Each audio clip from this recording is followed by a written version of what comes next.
Welcome back to Unobstructed Views, presented by Blue Moon. When you choose a Blue Moon, everything becomes brighter.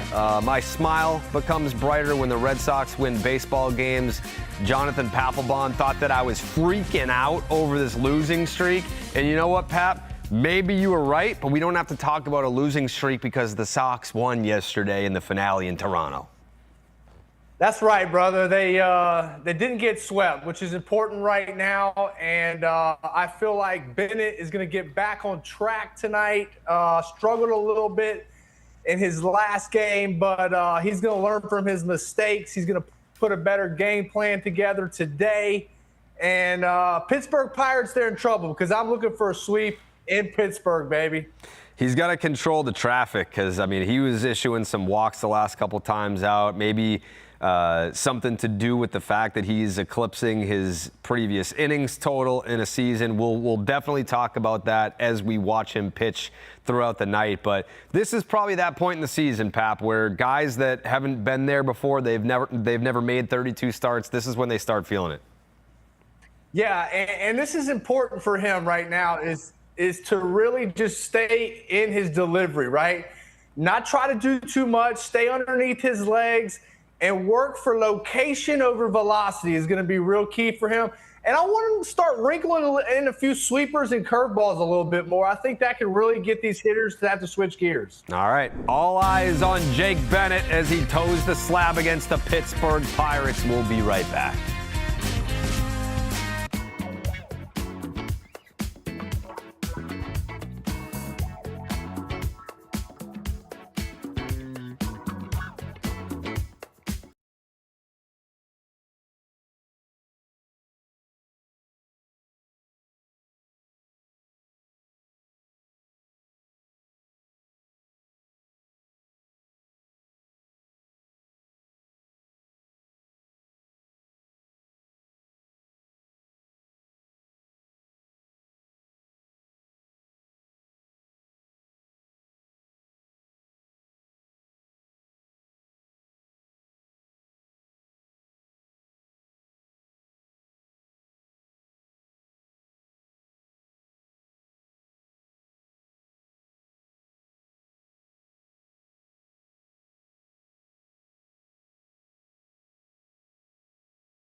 There it is.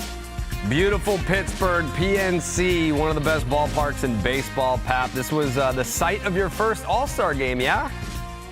Yeah, that's right, man. Good remembering that one. Yeah, first All-Star game in PNC Park. Man, what a beautiful park. A beautiful day for baseball. Let's get a dub. Yeah, correct me if I'm wrong, but I think former teammate Jason Bay in that All-Star, that was when they had the home run derby and everyone represented countries, and he hit one homer for Canada. Yeah, that's right. That's right. Your memory serves you right. And I believe David Ortiz may have won it. I think so. Poppy won it in 09, and Bobby Abreu won it in 06 for Venezuela. Yeah. I can't remember what I did yesterday, but I can tell you who won the home run derby 20 years ago. Yeah. As far as this series, Pap, it's we've got some good pitching matchups. And I know that when we talk about the Pittsburgh Pirates, everyone's like, oh, they're the Pirates. Don't sleep on these Pirates. They have a plus 25 run differential. We got Skeens going on Sunday. Jared Jones, who has had a tough time since coming back from injury, gets the middle game. Bubba Chandler tonight. What do you like from Bubba Chandler, Pat? Well, Bubba Chandler's going to throw about 98 miles an hour to 100 if he's feeling right. And he's going to really pour that fastball four seam in there. He's going to try to use all four quadrants of the zone. You got to wait for a mistake. Let him get the ball up. Let that fastball get up on you, and the hitter should capitalize on his mistakes today and put good at-bats together against him. He tends to go deep in counts with hitters, so if, guys like Sadon can put some good bats together, our man, the Durbinator, can put some good at-bats together, and Wilson Contreras and Wilyer Abreu do what they usually do, it should be a good night and get Bennett off to a good start. That's the guy I'm looking at, Pap. I was about to ask you, it's high octane with Bubba Chandler. They're going to be hunting heaters. I'm looking at Wilyer Abreu tonight. That's going to be my prediction later on in the next segment. But coming up, we've got Bubba Chandler and we've got Jake Bennett squaring off in game one of this series at PNC, one of the most beautiful ballparks in baseball. It's Sox, it's Buccos coming up next.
Back on Unobstructed Views, that's Jonathan Papelbon. We will be joined by 17-time Emmy Award winner Alana Rizzo in the third inning, but she is pulling double duty tonight. She's doing pre and post, and she'll also be doing Unobstructed Views. But, Pat, we got some predictions we got to make out here, okay? We love talking pitching. I know you love talking pitching. I'm more of a predict homers guy. But we've got Alana's picks early on. She's going Jake Bennett to go 6 1/3 tonight. What say you? And you know what? Let's throw in a bonus one. I know Alana's not here to throw in the bonus. Let's do innings pitched and let's do strikeouts. All right, that sounds good. I'm going 5 innings. Okay. I'm going 5 innings with 4 Ks tonight. Okay, so we're in the same neighborhood. I got an even 6. I feel like any time that I've done like a third or 2/3 of an inning, I've been wrong. So I'm trying to go with like the even, just cut it. 6 innings, 5 strikeouts for me. I'm not expecting a ton of strikeouts tonight. I'm really not. No, Jared. And look, I'm not wanting a lot of strikeouts tonight. Pitch Did to you contact. see Peyton Tolley pitch? I mean, did you see the boy pitch, right? That is what I want from Bennett tonight. I don't need all the strikeouts in the world. I need him to start wrinkling that curveball and sweeper and slider a little bit more to get him off of his heater and off of his changeup. So I'm not looking for him to go out there and punch everybody out tonight. Really and truthfully, I would like less than 5 Ks tonight if I'm really getting greedy. Yeah, I'm with you there, Pat, because you got to adjust to the lineup that you're facing. You know, you go out there against the A's, totally punches out 14. You can do that to the A's lineup. Then you go up to Toronto, and it's like, all right, yeah, sure. Like, this lineup doesn't strike out. So you see more of these guys. Next thing you know, he's going 8 shut, retired the last 17 consecutive batters that he faced because he's learning how to pitch. When he came up last year, it was heater, and it was great because it played. It was 50% fastballs, and the fastball played. But now he's learning how to pitch at this level, and we're seeing him become, dare I say, an ace before our very eyes. Yeah, and I'd like to see Bennett take a little page out of that book, Carabas. I really would. It's going to pay dividends in the end. You know, the strikeouts are sexy, don't get me wrong. Yeah, but no doubt. In the end, we're going to need this guy to be pitching in late September, and hopefully into October. All right, so since Alana's not here and we can make up our own rules, here's how I want to do this tonight, because the last time we did this, I predicted a Caleb Durbin home run, and he ended up hitting a grand slam, and I felt cheap for winning that one because I didn't say grand slam. I said he was going to hit a homer. Let's go player and give me, is it a solo homer? Is it a 2-run shot? Is it a 3-run shot? What are we doing here? All right. Give me a guy. And how many guys? I'm going with the Durbinator. I'm stealing your guy. Okay. 2-run homer. Okay. Give me Willier a 3-run pump. Okay. Yeah, I got Willier with a 3-run pump tonight.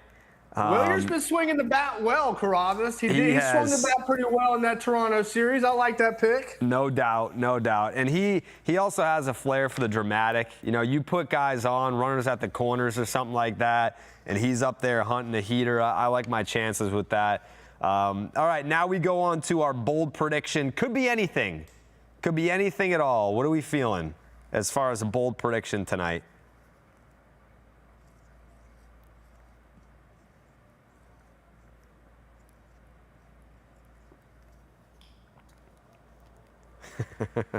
All right, I'm going Sadon with 2 steaks tonight. Okay. I'm going Masa's going to swipe a bag tonight, Pap. Oh, that ain't happening, kid. Oh, I think it is. I think it is. He's got wheels. You got to respect the speed. Speed kills. And Masa's out there. He's as fast as the wind, some people are saying. He is swinging the bat better. Look at this. Look at this. Get there. Look at the wheels. Look at this. this. Look at the wheels. Right when you say he's not fast enough, infield single for Masataka Yoshida. He heard you. He heard you. Hey, that's what I like, though, man. Prove me wrong, baby. Take it personally, Masa. Don't let him bully you. Yeah, see, that's one thing that he's doing a whole lot better now, Jared. And me and Rice were talking about this the other night. He's keeping his hands inside the baseball a whole lot better, and he's reacting to that pitch in. Yeah. And he's spraying the ball all over the ballpark. Don't let this guy get hot either. Right. This is tap the helmet there. Tap that. This is our first time doing unobstructed views since Adley Rutschman joined the Boston Red Sox. What are your thoughts on the trade? What do you think? What do you make of Adley? Yeah, man. I tell you what. I think that they did a phenomenal job at the trade deadline in acquiring this guy. Excellent receiver, excellent guy. All the pitchers that ever thrown to him absolutely love throwing to this guy. I would have loved to throw to this guy. He's a big target. He receives the ball well. He throws the ball well. He hits from both sides of the plate. And if that wrist stays healthy for him, he is going to be a huge contributor in this lineup, not only lengthening the lineup, but adding more power to the lineup, which I'm pumped to see and needed more power in this lineup. But at the same time, he's got to stay healthy. And the other addition is Eric Miller. I can't speak highly enough of him about that trade. And look, now that Garrett Whitlock has gone down, how more important that is, Carabas. I mean, I wonder if they knew something, and that's what led to that deal.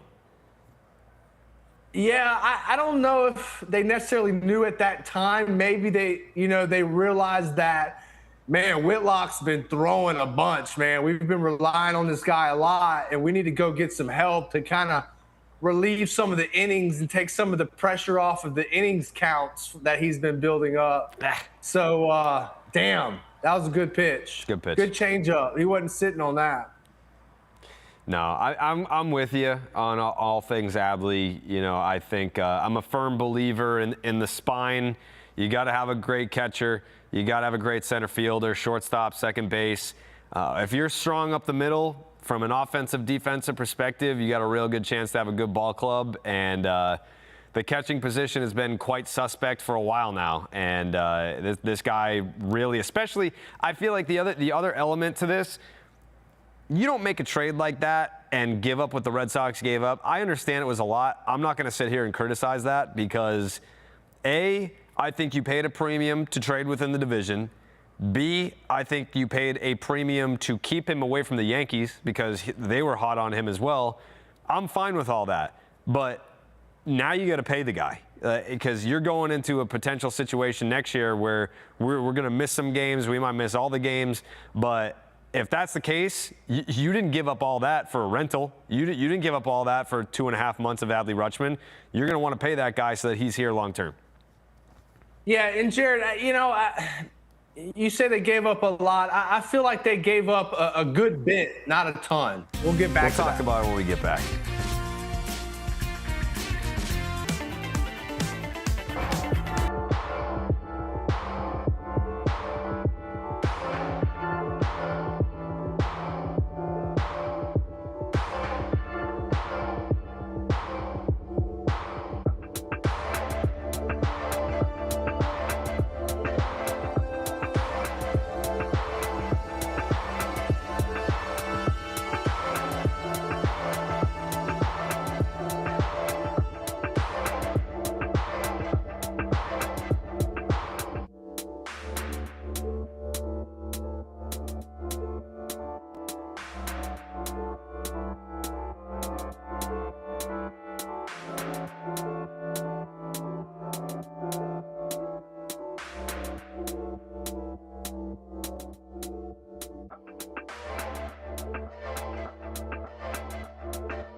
Keep the edge off a little bit, brother. Yeah, I'll be honest, I had some Blue Moon, Pat. I really did. That Blue Moon works too, yeah. Yeah, you got to have some Blue Moon, man. And I don't know that I was panicking, but I was getting antsy. I was getting to a point where This season has been so weird. I know that you've played in the big leagues for a long time and college ball, and you watch Major League Baseball when you're not calling games, but I've never seen a season like this before, where through June 24th, they were tied with the Colorado Rockies for the fewest wins in Major League Baseball. They had the worst record in the American League. The only team that was worse than them by percentage points was the Rockies. Then you go 32-5, which unprecedented historic run from being the worst team in baseball to historic run. And then chapter 3 starts off with a 5-game losing streak that would have matched their longest losing streak of the whole year when they were the worst team in the league. None of it makes sense. I'm not going to sit here and say, man, I knew all along the Red Sox were going to come back. I didn't think that they were going to come back. I thought that they were dead in the water. I also didn't think that they were going to suck for the first 3 months. So if you had told me, all right, you have chapter 1 through June 24th, worst team in the league, chapter 2, best team in baseball, what does chapter 3 look like? I would have said, I have no idea. I have no idea what that looks like after the run. So seeing 5 straight losses, I was like, oh man, this, who knows what's going to happen from here, Pap? Yeah, Jared, and look, man, the baseball season is a long season, man, and I think this team. Here's a few good. Got him! Let's go! Oh. What a grab! Wow. We got a guy there named Eli White, baby. Oh, yeah. Look at the speed, baby. Dude, Speed never slumps. Braves fans love Eli White. When he came over here, we got the recommendation from that fan base being like, you're going to love this dude. Look how far this guy goes to get this baseball, man. It's a lot of ground to cover. Man. What an angle, what a first step, what a play right there. It's a lot of ground to cover and made a great play. So like I was saying, Jared, it's a long season, man, and here's a few good things that I like about the Red Sox. Number one, they have found their identity, right? They've found what kind of ball club that we are, and how do we go about and get wins in a big league season. They have found their identity. So I like that. Number two, take back a few of the Toronto games. They've been making less errors, right? Which is key, because you can't pitch through errors. Anytime you give big league ball clubs extra outs, you usually pay for them. So they've been cutting down the errors, so to speak. But here's the thing is, and I think they also realize this, that they have got to go play 1 inning at a time and focus on the job at hand, right? The task at hand. Can't look behind. You can't look forward. You got to focus on your task at hand, the game that you're playing that day, and play it 1 inning at a time. And I think they've been doing that pretty well this year so far. They have. And you mentioned the identity. I know what my answer is. What is this team's identity? Well, this team's identity is playing defense and pitching, right? And I think it's a combination. I think it's a combination of your answer and my answer. It's defense, pitching, and it's posting. Like the fact it's grind. Yes, like grinding. Yeah. You got Caleb Durbin's fingers hanging off, and he's like, you know what, Skip, I got you. Goes out, hits a grand slam. Wilson Contreras gets hit in the head. He's hurt his foot. He's been through so much this year. He posts like that. I feel like that is really the identity, is pitching, defense, and grinding. And one that they found here recently throughout this winning streak is we're never out of it, right? Yeah. We are never out of the game, man. So, even you look at the Toronto series, there were some games where they started posting, trying to make a little comeback. It was just a little bit too late. There's Bennett. Attaboy.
There we go. Sox are already repping the new shirts. Something like, what is it like? It's just a pinky or something like that, and it's got a play on Caleb Durbin, half the Terminator. They're calling him the Durbinator. He's got a bunch of nicknames, Pat. I like Home Run Derby personally. I like the Durbinator. I like Derby Water. I like that. He's got a few of them. What do you got? The Durbinator! Yeah, there he is. There he is. Yeah, Caleb Durbin went from sports radio ragging on him, being like, this guy is a 4A player, to, I mean, more than likely he's going to win a Gold Glove this year at third base, and he's becoming quite the fan favorite. He should. He definitely should. They might have a few of those guys. He definitely should win a Gold Glove, that's for sure. But to me, his ability to make these adjustments, man, throughout the season that he's made is what makes him a big league ball player, man. That's going to bloop. That's going to bloop. Nah. And his ability to just post every day is what makes him a big league player. And look at this right here. Let's just have a moment of silence for this right here. Oh, the bat flip. Bat flip, laser. He's got the ice in the veins. Yes, sir. Shouting out your boy, say Don. This kid has figured out something. He has figured out something with his swing. About halfway through the season, he said, you know what? I'm going to go back to my swing. I'm not going to listen to all these analytical swing coaches. I'm getting my own coach. We're going back to the basics. And, man, he has come a long way. But look, his old coach, Pat Murphy, said this, and quote him. He said he's going to struggle a little bit, but I know a guy that also did this he's going to be just as good. You know, talk about Dustin Pedroia. Mm-hmm. And that's what he's doing. Absolutely, yeah. I mean, he's sought outside help to fix his swing from a couple different sources, and that's gonna. I mean, I'll never understand the organizations that don't allow for that. Whatever works. If you want to go out there and seek outside help, if you're gonna end up helping the team, then go for it. I mean, like a guy like Jarren Duran, though, there's a difference between I need to make a tweak here and there, and then I feel like Duran makes tweaks every game, like where his hands are, where his legs are positioned, how wide his stance is. We'll be back. You talk about tweaks, I'm talking about tweets.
I know it's early, Pat, but I'm on walk watch for Jake Bennett. He's been great this year. The ERA's in the low threes, but his last, I want to say 4 outings, the ERA's over 5, and his last 3 starts, it's 7 walks. So, I mean, let's try to keep that traffic to a minimum. And like you said at the start of the show, if you're pitching to contact and you're not out there trying to punch out the world and let the defense behind you do what they do, he's going to be just fine. Yeah, if you're pitching to contact, that leads to no walks, essentially. But you're pitching to induce weak contact, right? And there's a difference, Jared. Instead of just, firing it in the zone and just saying, here's throwing it down the middle, like, I want you guys to hit it. No, there's a difference between working the edges, working the quadrants of the zones with all your pitches. And look, to me, he has to develop that third pitch, right? And it's got to be a breaking ball of some sort, right? Cutter, sweeper, slider. It's got to be some type of breaking pitch because when you pitch, I'm going to try to visualize this. You have lanes when you pitch, right? Well, your fastball comes the lane, your changeup stays in this lane, and you're all down one lane, whether you're left or you're right or you're up or you're down. You're in that lane still. With the curveball, you get out of those lanes. You get out of the lane with the righty. You get out of the lane with the lefty. And he needs that type of pitch. Yeah, he does. I mean, I love that he's part of like, no one's talking about Luis Perales anymore. If there's one thing, because we can have this evaluation of Craig Breslow, obviously. You like the Adley trade. I like the Adley trade. The Kyle Harrison trade, everyone wanted to bitch and moan about that at the beginning, and look what it's become. Like, you're not where you're at without Caleb Durbin, Anthony Siegler, and Andrew Monasterio has basically become your everyday shortstop at this point. As Jake Bennett gets another swing and miss here for his second strikeout. Yeah, number 2. No one's talking about Luis Perales anymore. So what I love about the Craig Breslow pitching factory is you can point to what he kind of likes in guys. Like, he likes them big and thick and left-handed. Like, that's what he's going after. Like, you just look around. Like, Jake Bennett, I don't know if you've seen him up close. He's a large human being. Yeah, and Breslow knows, Breslow wasn't a big guy, right? No. And he knows that big guys last, big guys have longevity, and big guys can handle the length of the season, the Correct. length of a Major League Baseball season, because you pitch with your legs, and you got to have a big leg, lower half. And when you don't pitch with your legs and your legs get tired in the 5th inning, well, guess what happens after that? It all revolves around the arm. So then the arm starts taking the stress. So then, well, guess what happens? Your arm troubles start happening. But you can look at this right here. His 13 start, his first 9 versus his last 4. I mean, there's no question about it that he's tired, right? He's already maxed out in his innings. And what he has to do is keep his legs underneath him, and he has to make sure that in between his starts, he is doing everything possible to make sure that when I'm called upon every 5th day, I'm going to have my legs underneath me, I'm going to have energy, and I'm going to be able to give the team what they want. Now, that is going to change throughout the season, right? Yep. That was a nasty pitch, by the way. Mm-hmm. That's going to change throughout the season. You may not have to do as hard of a leg work on certain days, and then other days you may have to step up your leg work. You may have to take some of your upper body workouts and rearrange them. So you got to know your body. You got to know how you feel, and you got to know what it takes each day that I need to do so that all that matters is I feel great when it's my time to pitch.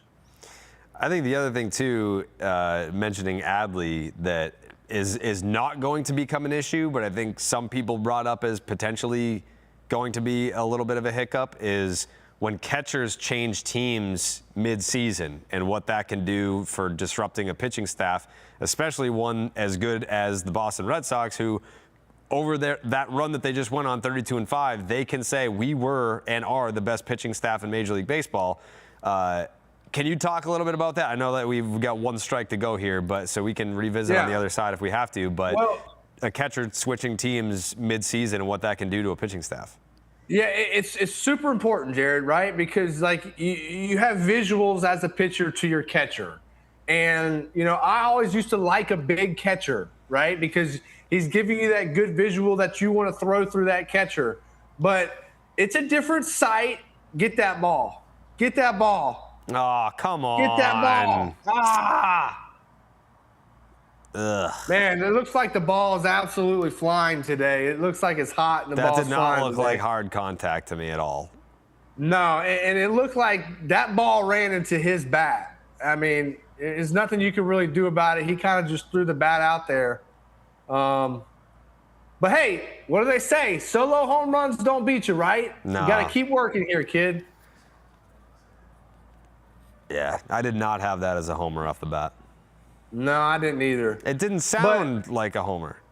No, but like you're saying about the catcher, it's definitely a different visual.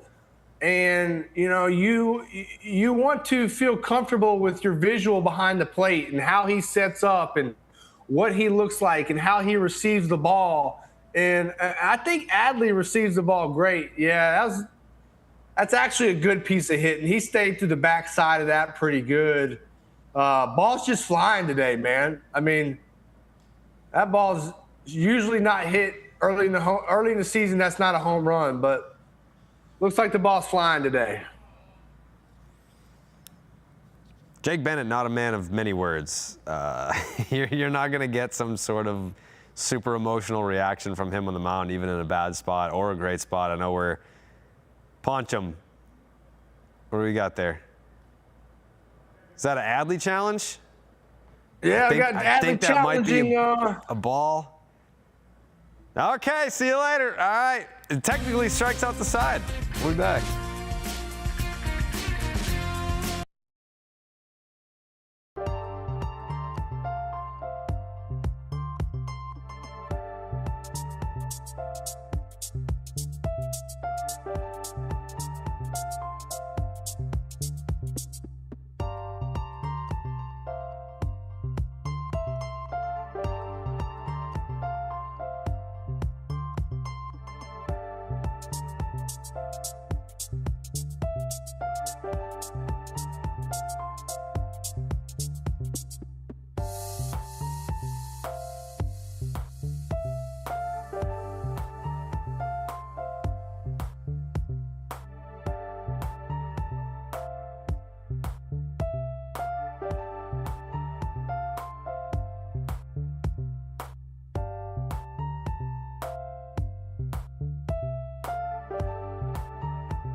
Shout out to our talent booking agency. We got the big one. We had a white whale list. There were only 3 or 4 names on it, and we each submitted a name. Mine was Hollywood Rizzo, and I said, listen, this show may not win an Emmy, but we're going to get an Emmy Award winner. We have 17-time Emmy Award-winning journalist Alana Rizzo now joins Unobstructed Views. Hello. Welcome, Alana. Hello, guys. It's good to see you. Yeah, I was on the pregame show. Yeah. I am doing the postgame show, but I could not be with you guys tonight. Wow. You couldn't stay away. I couldn't. So I came over for Alana, the 3rd through the 7th. Who's doing pre and post today? Lenny DiNardo. Yeah. Lenny D. Okay, we got him coming on too. All right. Yeah. Great. Hey, how come you couldn't stay here one more day? Like the whole reason I was like, oh, I'll do Unobstructed Views with Jared and Pap in studio. I was like, that's fine, I'll do it. And then you're like, I'm getting on a plane, I'm going back to the SIP. Why? You couldn't stay one more day? Alana, I'm not gonna lie to you. I was a little tired. I've been playing a lot of golf this week. And, Priorities. Yeah. I've been out gallivanting around the city a little bit too much. You know what I mean? That casino, you know, I mean, so it's So I had my full. Okay, you had your fill. So fatigue is set in, is what you're saying. Okay. I mean, I would have liked to have seen you in person, but it's fine. Whatever. It's fine. He's a moving target. I'm a prized possession at home right now. I bet. He just barely made it back. Off the plane, Did he? straight home. Straight home. Oh, yeah, I saw this. The Red Sox and Royals I love this. have the Field of Dreams game next year. Have you been there? I have not. It's a bucket list item for me. It's cool. I would love. You know, you could rent out the house and stay there. The house is cool. Like, they're playing the movie on the TV when you go in there. Everything is set up the same way that it is in the movie. And then I played on that field, got hit by a pitch. That happens all the time, man. What is it with people trying to throw baseballs at me? I don't know. It's not fair. You're a target. I guess so. It's very cool, though. Red Sox and Royals. Pap, would you like to come out of the corn there in Dyersville, Iowa, and pitch on that field? Alana, you know what? I'm not gonna lie to you. I ain't gonna lie to you, girl. Look, I don't see the joy out of that. I mean, did you watch I'm the not movie? really a big Field. No, I'm not a real big Field of Dreams movie guy, to be Okay. totally honest with you. Okay. This was pretty cool though with Clem and his son. Yeah. You know. But look, man, I think it's kind of a gimmick a little bit, you know. I'm just saying, but I think the hard part now is trying to replicate the first time, because I think when the Yankees and the White Sox played in year one, it was great. That was pretty cool. And Tim Anderson with the walk-off and all that stuff, that was super cool. Yeah, you'll never be able to top the first one. Yeah. But yeah, this field that they're on right now, that's the movie set, which is not the one that they played the actual MLB game on. They have a completely different field for that. It's a cool, I think it's cool. I don't know that I would do it every year, but I would like to see it once. Yeah, if they did it like every 4 years or something like that, that'd be cool. And here's another thing that like I would like them to do is like actually not have a field, like actually let the corn, if you hit the ball in the corn, it's a home run, like have no fence. Isn't that what they do? Well, they did that because Kyle Schwarber hit 2 into the corn. That's the home run. No, but they still have the fence up. Yeah. Yeah, but it's a real game, Like I would so see it's like players like imagine running into the corn. What if the ball gets stuck in the corn? Yeah, like if in you your corn? if you split the outfielders and the ball just rolls into the corn, and I'm a pitcher, and I'm like, my ERA just went up because of a corn ball. Ground rule double. Well, there's a can of corn, now there's a corn ball. Yeah, I wouldn't want my ERA to get all corned up.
Welcome back to Unobstructed Views with the most special guest we've ever had in the history of the show. It's Alana Rizzo. I host the show with you. I'm not a guest. She's 17-time Emmy Award-winning journalist who is also part of the all-women's broadcast with Nicole Menner. That's my girl. She was awesome. She was That's awesome. my girl. I love her. She did a great job. Yes. That was a fun night. Yeah, Nicole did a great job. Obviously, Emma Tiedemann is phenomenal. The GOAT. She does a great job on the play-by-play stuff. We had we had a junior reporter in game doing some stuff, and it was a lot of fun. So yeah, it's a fun broadcast. And if you just go on X, you'll be able to see how much people love it. You know what? That's your first mistake, is going on that hellscape of a website. It is. People are always angry about something. About anything. Yeah. They're angry about puppies. They're angry about everything. You could announce world peace, and people would be very angry about it on that very website. true. Yeah. Alana, I'm more worried about your bowl prediction. Bullpen 0 ERA. That is not a bold prediction. No, bullpen 0 earned runs is what it's supposed to say. It's the same thing. Not 0 ERA, 0 earned runs. So I guess it's the same thing, because if they don't give up an earned run, they don't have an ERA tonight. But why? You don't trust our bullpen? I understand Whitlock is down, which makes this a little harder to achieve, but it's a bold prediction. It's not an obvious one. I don't trust our bullpen that much more anymore, but because of the Whitlock injury. But Eric Miller has definitely stepped in and picked up a huge piece of that puzzle in the bullpen. Very, very true. Guerrero has been struggling here recently. So I think they're getting tired, Pap. What do you think? I think that's why Eric Miller was such a huge get, but losing Whitlock. But I think the bullpen's tired. There's no question about it. They've taken on a ton of innings this year. And it's coming to the point where, they're having to make a lot of call-ups. Weiser go back down, Ron come back up. They're having to play the IL now with the bullpen. There's a lot of going on with this bullpen where they're not just coasting into the later parts of the season. They're struggling. Right. No walks for Bennett, right? No walks. I like that. No walks so far. We're making adjustments. There's Paul Skeens. Gets the ball on Sunday. Why do you think his velocity's so down? I think it's mechanics, and I think maybe there's something. Maybe it's not like a full-blown injury, but kind of just something's nagging him. Yeah, it has to be, because it's been going down for 2 years now. But now we're down like a full tick, tick and a half. I agree with that. I think he's thrown so much since he's been to the big leagues. They rushed him up to the big leagues. He threw a lot his rookie year. He's thrown a lot this year. Threw a lot in college. And at a high velo, right? So it's like these power throwers that it's 100 billion miles an hour every single pitch. It's going to end up wearing on you, I would think. Yeah, he's got something nagging Alana. There's no question in my mind. Yeah, this is not a matter of, just the league made adjustments to the guy. No, like the velocity, everything's down. Everything's ticking down. And this is not the guy that we saw a couple of years ago. Lance Lynn went off on people commenting on his physique. I saw that. Did you see that? So Lance Lynn, Pap, went on Foul Territory, and he was talking to Kevin Pillar, about how people were saying that Paul Skeens. Well, we'll revisit this conversation in a moment.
All right, we're back. Alana Rizzo, you guys were yapping about something. Yeah, we're going to actually revisit this for the first time, maybe in the history of the show. Yeah, because you actually remembered what we were talking about before we went to break. So Lance Lynn was talking to Kevin Pillar on Foul Territory about how people were basically body shaming Paul Skeens. Like they must have seen him at a beach or something, and there was photos of him, and it looks like he's gained some weight. People talking about a dad bod and stuff. And Lance Lynn was saying that he actually pitched more effectively when he had some weight on his body, that he didn't need to be this like chiseled mass of a man to be able to pitch effectively. Mass equals gas. Is that mass equals gas?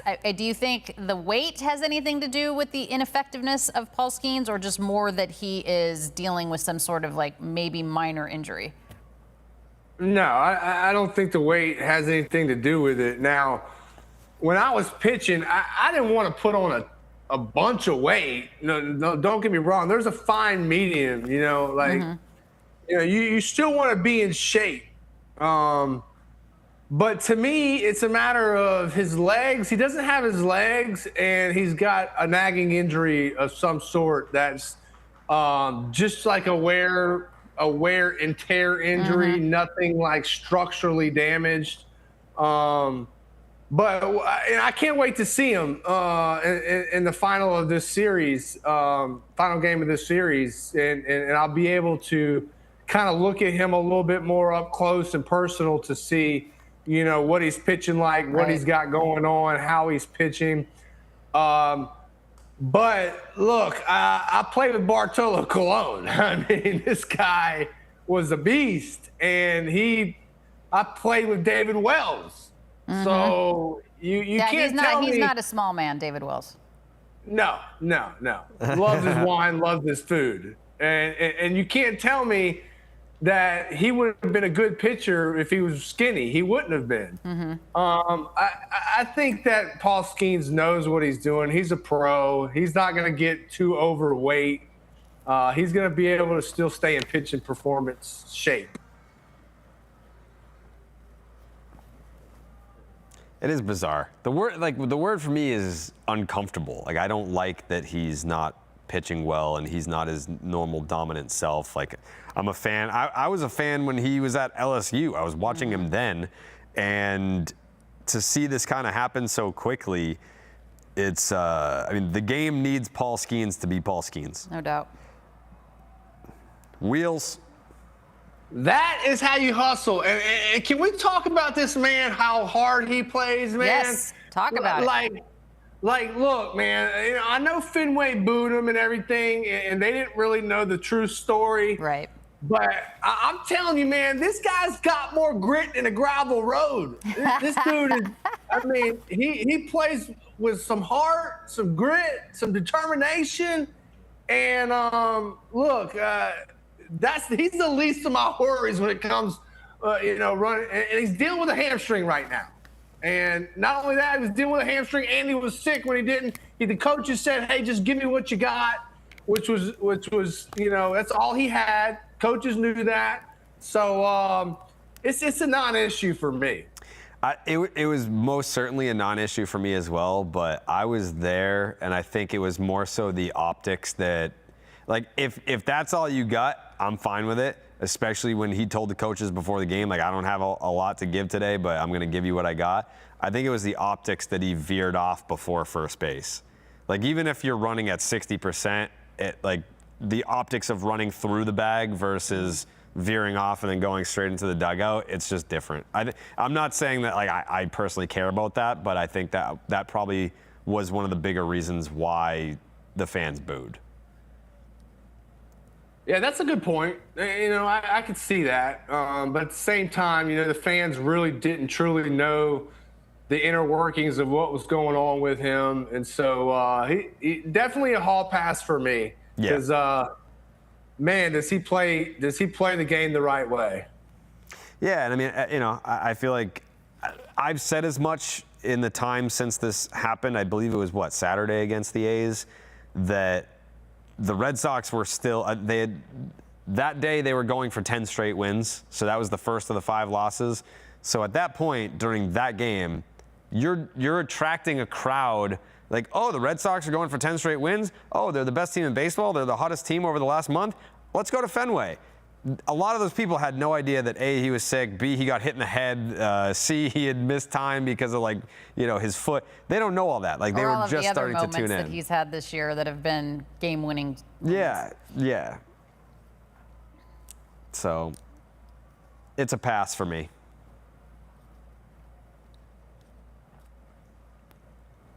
Here's your prediction right here.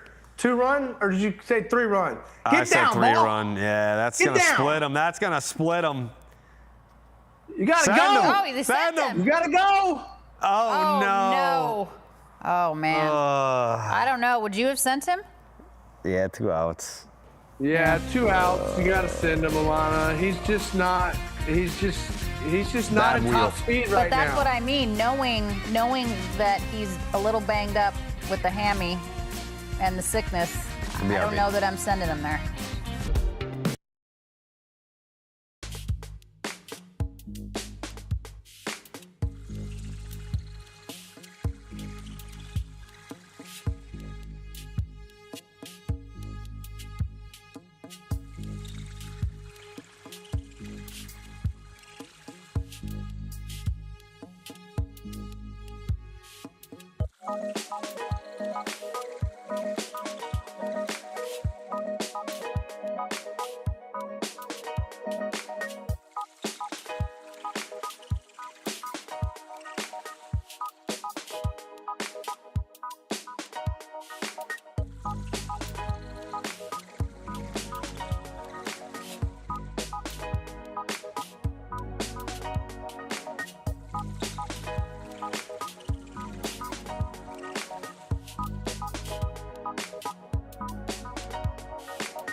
Jake Bennett back on the slab as the Sox trail by 1. Should be a tie game, but things happen, you know. Wilson Contreras, WC-40, gets cut down at the plate. We can argue whether or not he should have got sent or whatnot, but listen, I like the aggressiveness, especially when runs are at a premium outside of that finale in Toronto. The Red Sox bats haven't been spectacular the last week or so. I don't hate the send. I personally don't. You're going to take a look at it, top right of your screen here. WC-40 hauling ass around third base.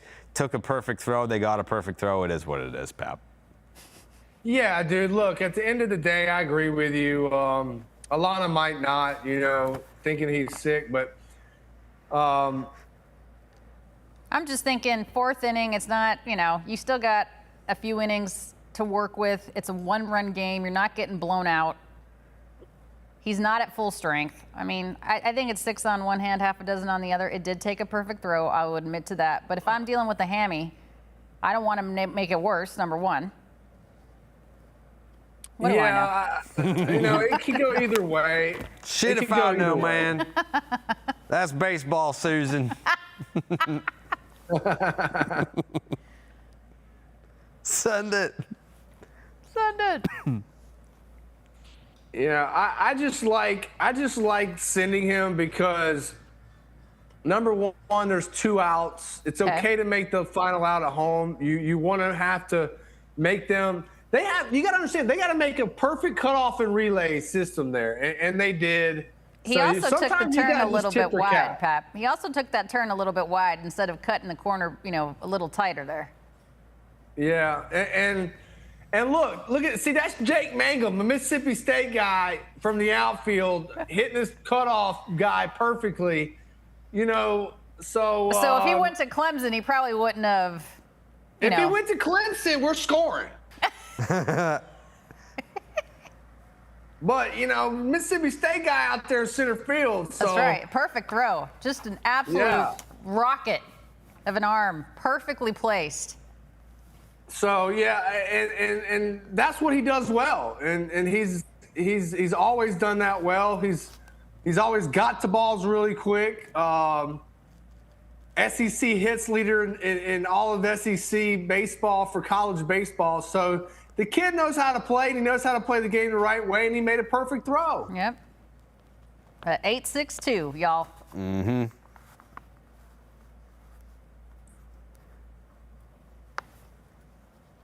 You should know not to test boys from the SIP. Come on. Crazy. Crazy. Everybody should know that. Everybody. Everybody.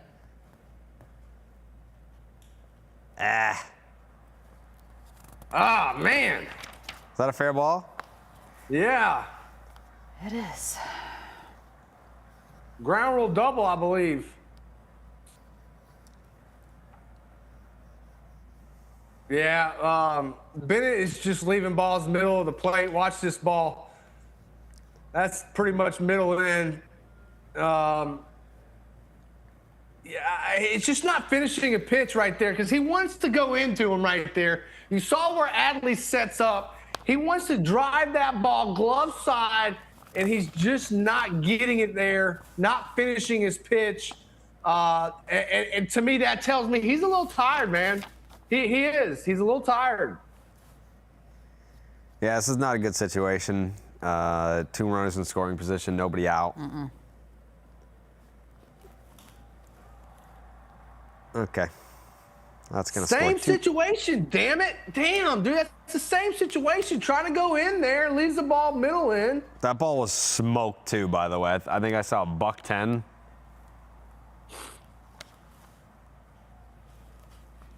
Damn it. Let's watch this pitch again. Middle. Trying to go in.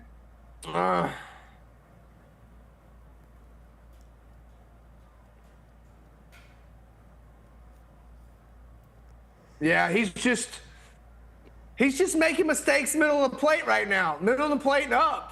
And anytime you do that to any big league ball club, you're going to pay for it, man. And he's paying for it right now.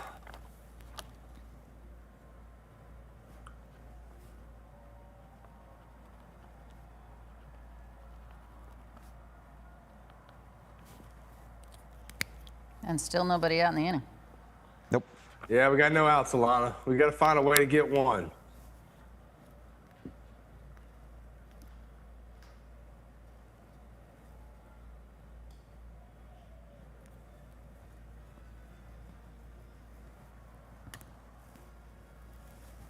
See, like, even that ball right there. It was middle. It was up, but it was still center. It's middle. Yeah, it's dead cut middle. He's just missing middle. Whatever pitch it is, it's middle. He's not in his lanes. And see, there's a miss. That's arm side. He tried to go down and away right there.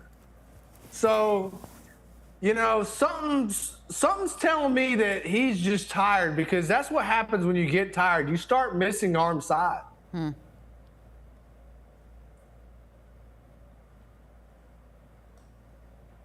That's how you drive a pitch. There you go. Now he made an adjustment. You see the difference in those two pitches right there? Right? One, he's flying open and he's missing up and away to a down and away pitch. And there he drives it and finishes it and uses his legs to get there with it. Pap, on the mistakes, is he too much underneath the ball? Yeah, well, that's exactly what happens when you don't have your legs and you're tired. You get underneath the ball and the ball sails on you and you start throwing them arm side, Alana. And that's what's going on right now.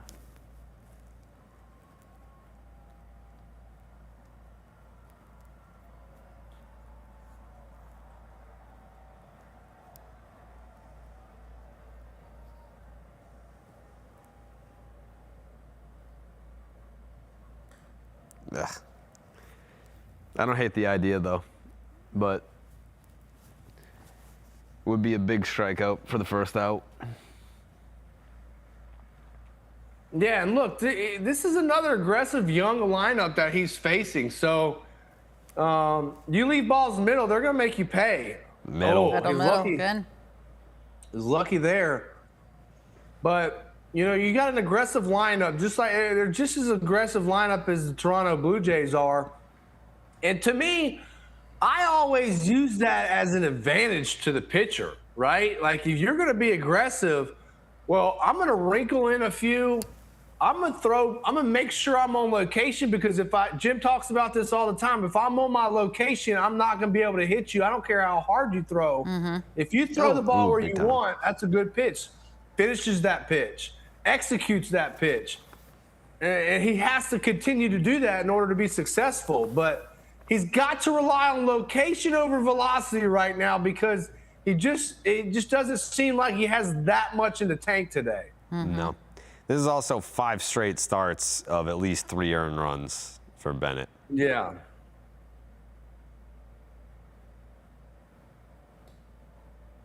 Middle. Does he need to slow they're them hacking. down here, Pep? Like, does he need to slow the lineup down a little bit? Like, throw the slowest thing he has? Because they seem like they're ready to swing and jump on it. Alana, that's a great point. You weren't here when we were talking about that. Oh, You sorry. bring it back up. Sorry. No, you're fine. But that's a great point. Like what you're seeing is correct. He's got to start throwing a couple wrinkles in there. He's got to start back footing, start throwing something a little bit slower like the curveball or the sweeper so that these hitters have to switch gears and they can't just sit on hard stuff and just sit fastball changeup, right? Because well, that was close. Because if you have 2 pitches that hitters can sit on, they say, oh, I know he's throwing fastball changeup. Well, as you continue to face him, they're going to start sitting on certain pitches. And as soon as you can't throw that changeup for a strike, guess what they're going to start sitting on the old at-bat fastballs. Just like that.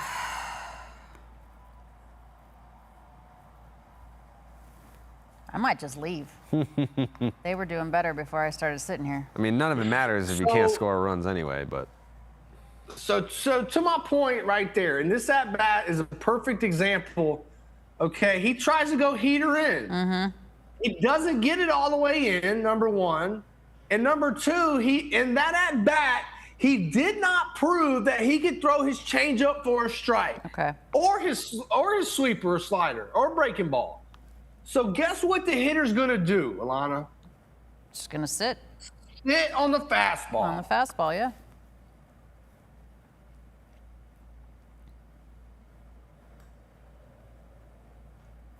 There you go. Tries to throw this changeup. 0-0 count right there.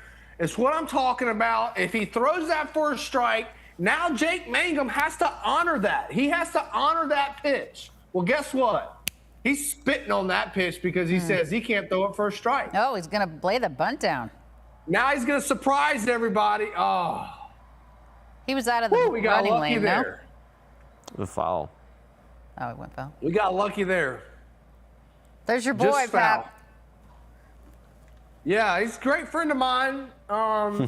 Great human being, great ball player, plays the game the right way. But I hope he loses tonight. And he's outside the baseline there. That's what I said. Mm-hmm. But it went foul, so it doesn't matter. Right.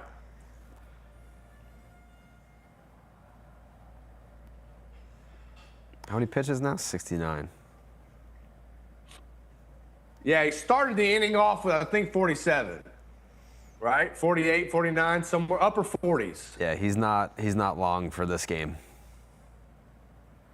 He looks like Corey Seager in the face from the other side of the plate. Yeah, he's got that. Yeah, I could see that. He's got some Seager in him. From the right side, of course, Jared. In case you're wondering, Seager is a lefty. Good job, Wilson Contreras, catching that foul ball.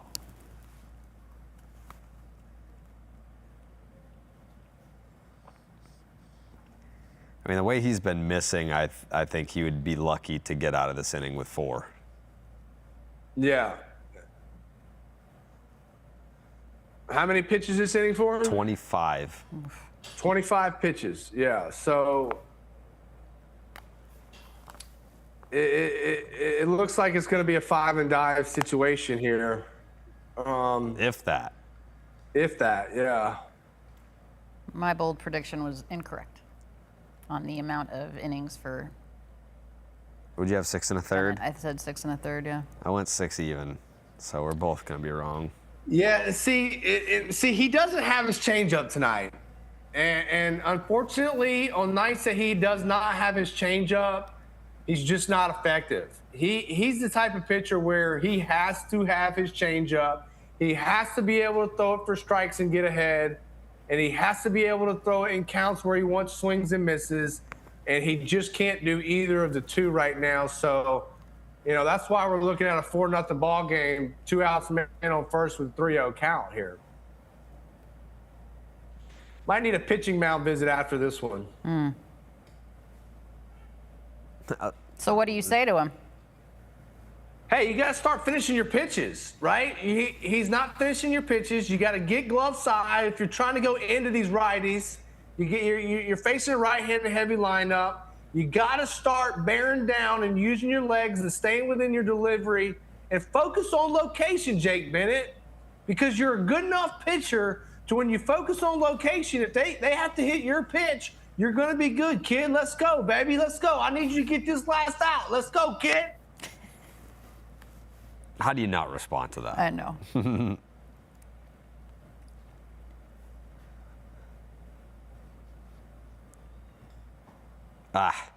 Challenge. Man. Come on. Yeah, got to go talk to him, Bales. Got to go talk to him, kid. Come on now, go talk to him. Yeah, he's going to talk. There you go. All right now.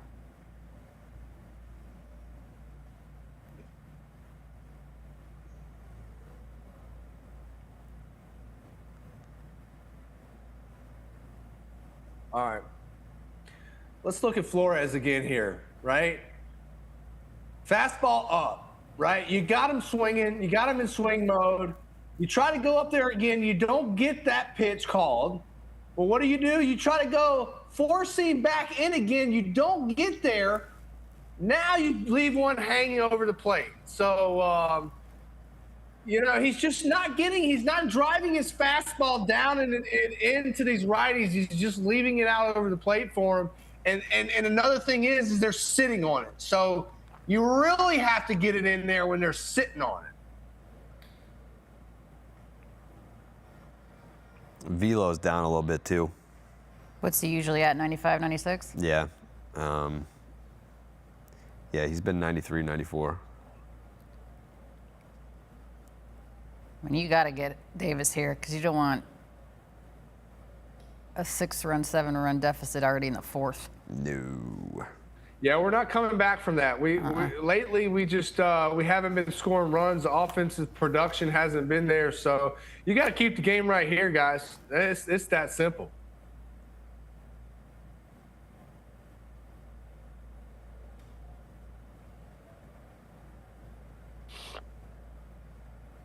If he doesn't have the changeup, what about like if he's working on it to get on top of the ball, what about like a 12-6 curve, which I know isn't necessarily his pitch, but something like that, if they're sitting fastball and his changeup just isn't there?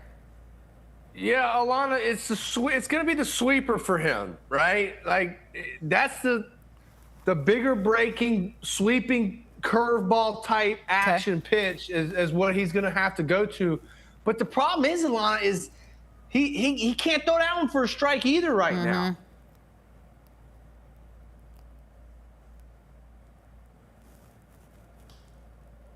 Oof. God, he's getting away with murder right now. Yeah, I don't know, man. Like his baseball savant page is red hot. Like he's a very good pitcher, but I think he's gassed. I think he could benefit from having a start skipped. Yeah.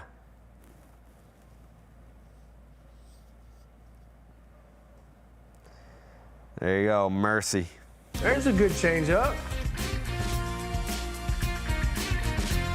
What was that, like a 31 pitch inning? At least.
We're back on Unobstructed Views, where the Red Sox currently trail the Buccos 4-0. Tough inning for Jake Bennett, who threw 75 pitches. What was the official? He threw something. He threw a lot of pitches. 75, I think, in the fourth inning. Yeah. It's not great. Not great. I mean, the Red Sox still have to get it going offensively, but not the best. So we need to brighten the mood. And there's only one way that we can do that. And that's by bringing on Leonardo Eduardo DiNardo. Did somebody order some wontons? They were rangoons. Wow. If you got me wontons, I don't want I believe them. they're rangoons. Okay, thank you. I just wanted to say wonton. Oh, very nice. Thank you. Right back with your beverage. Wow. Oh, wow. I have a beverage as well. He's the best, He is man. the best. Would you like some can't- rangoons? I've never had one before. Really? No, never in my life. Wonderful. Yeah, I'm usually a pork fried rice kind of guy. We have a 2026 Cafe Verona. I don't know if you want to try Thank this you. out. I will send it back if it's not to your liking. Probably not, but thank you. right. Thank you. Wow. welcome. This is incredibly kind of you. Guys, I'm just practicing in case there's a lockout next year. Yeah. Got it. We all got to This is- find this out is another what- job. Yeah, I will be serving Rangoon and coffee. Maybe that's like a segment that we can think of as what are we going to do if there's no baseball next year? So me and Lenny can go like get jobs. Yes, That'd be great. real jobs. What other skills do you have? I don't have this skill. I don't know how I have this job, but I don't really have any other redeeming You've been qualities. working towards this job since you were 14 years old. Yep. So there's that. A lot of effort. Yeah. A lot of man hours. Yeah, a lot of try hard. Enjoy what you do. You never work a day in your life. That's right. Very true. That's right. I know. Lenny, what's up, brother? Glad to have you, man. Glad to see you, buddy. Good to see you, man. These unis are I preposterous. mean, unbelievable. Look at that mustache. Did he grow that just for the game? He must have. Need to get some more handlebar. We were talking about Honus Wagner's 1903 World Series numbers. Yeah. Like 222 average. Ooh. Must have good. been battling like scarlet fever or something. Yeah. or- Scurvy. Yeah, just had a musket ball taken out of his thigh the Yeah. night before. Yeah. 1903 World Series. Yep. My goodness. The Boston Americans, Pap. We weren't even in the Red Sox yet. Yeah, it was a best of 9. How many people Yeah. are like, should have held on to that card? Yeah. They got that at the Hall of That's Fame. back when they Yeah. were just wanting the bubble gum. They said, screw the cards, let's screw Oh, the yeah. bubble gum. Exactly. Throw the card behind you, take the gum. Oh, gosh. I can taste that gum Oh, it's still. awful. You chew What the hell is 3 going on seconds here? and it just disintegrates in Lenny, your mouth. let me ask you something. Let me ask you something about Jaron Duran, dude, because Okay. he just blows my mind. What does he got to start doing a little bit different? You know, I know he's making adjustment after adjustment every night. Is there something you seeing that he's got to do a little bit better to get back on track? For me, when he's chasing that fastball up above the zone consistently, he can't get the barrel to it. He's getting into counts where he's going to have to chase. You know, you see that fastball up, he's swinging through it, he's getting to 2 strikes, and then he's got to chase from there. So that's a good take right there. But when he's right, he's hitting line drives, the opposite field, that left center field gap. When he's shooting the ball that way, you'll notice that he'll get to better pitches that he can handle. You know, if they make a mistake early in the counts, that's where he needs to jump, right? But, you know, and he started off so slow this year, it's hard to come back. You know, what Durbin's done is extremely difficult to do. He's batting like 350 over the last, 49 games or something after batting below the Mendoza line prior to that. So it's very difficult. With damage. With damage. Yeah. With 9 fingers. It's just a pinky. It's all Ball. I need one of those shirts. What was the football player back in the day? Ronnie Lott. good. Ronnie Lott. Cut off his finger or something During a crazy. game. Like, I got to get back out there. During a game. Just cut it off. I did not Just know about the this. pinky. Yeah, and he went out there and finished the game. Cut it off, taped it up, and then went out. Was this like the 50s? No, I think it was like maybe 80s. Yeah, early 90s. 80s. 90s? Was it 90s? Yeah. How about I that? thought it was early 90s, yeah. Yeah. I remember that. Ronnie Lott. Yeah, I don't know that I would do that. No. 86. 86, wow. Late 80s. How about Mona, though? He's been one of the best hitters in baseball over the last month. Just a doubles machine. At one point, he was leading the big leagues in doubles. Just always looks like he won the lottery that day. Yeah. Always happy.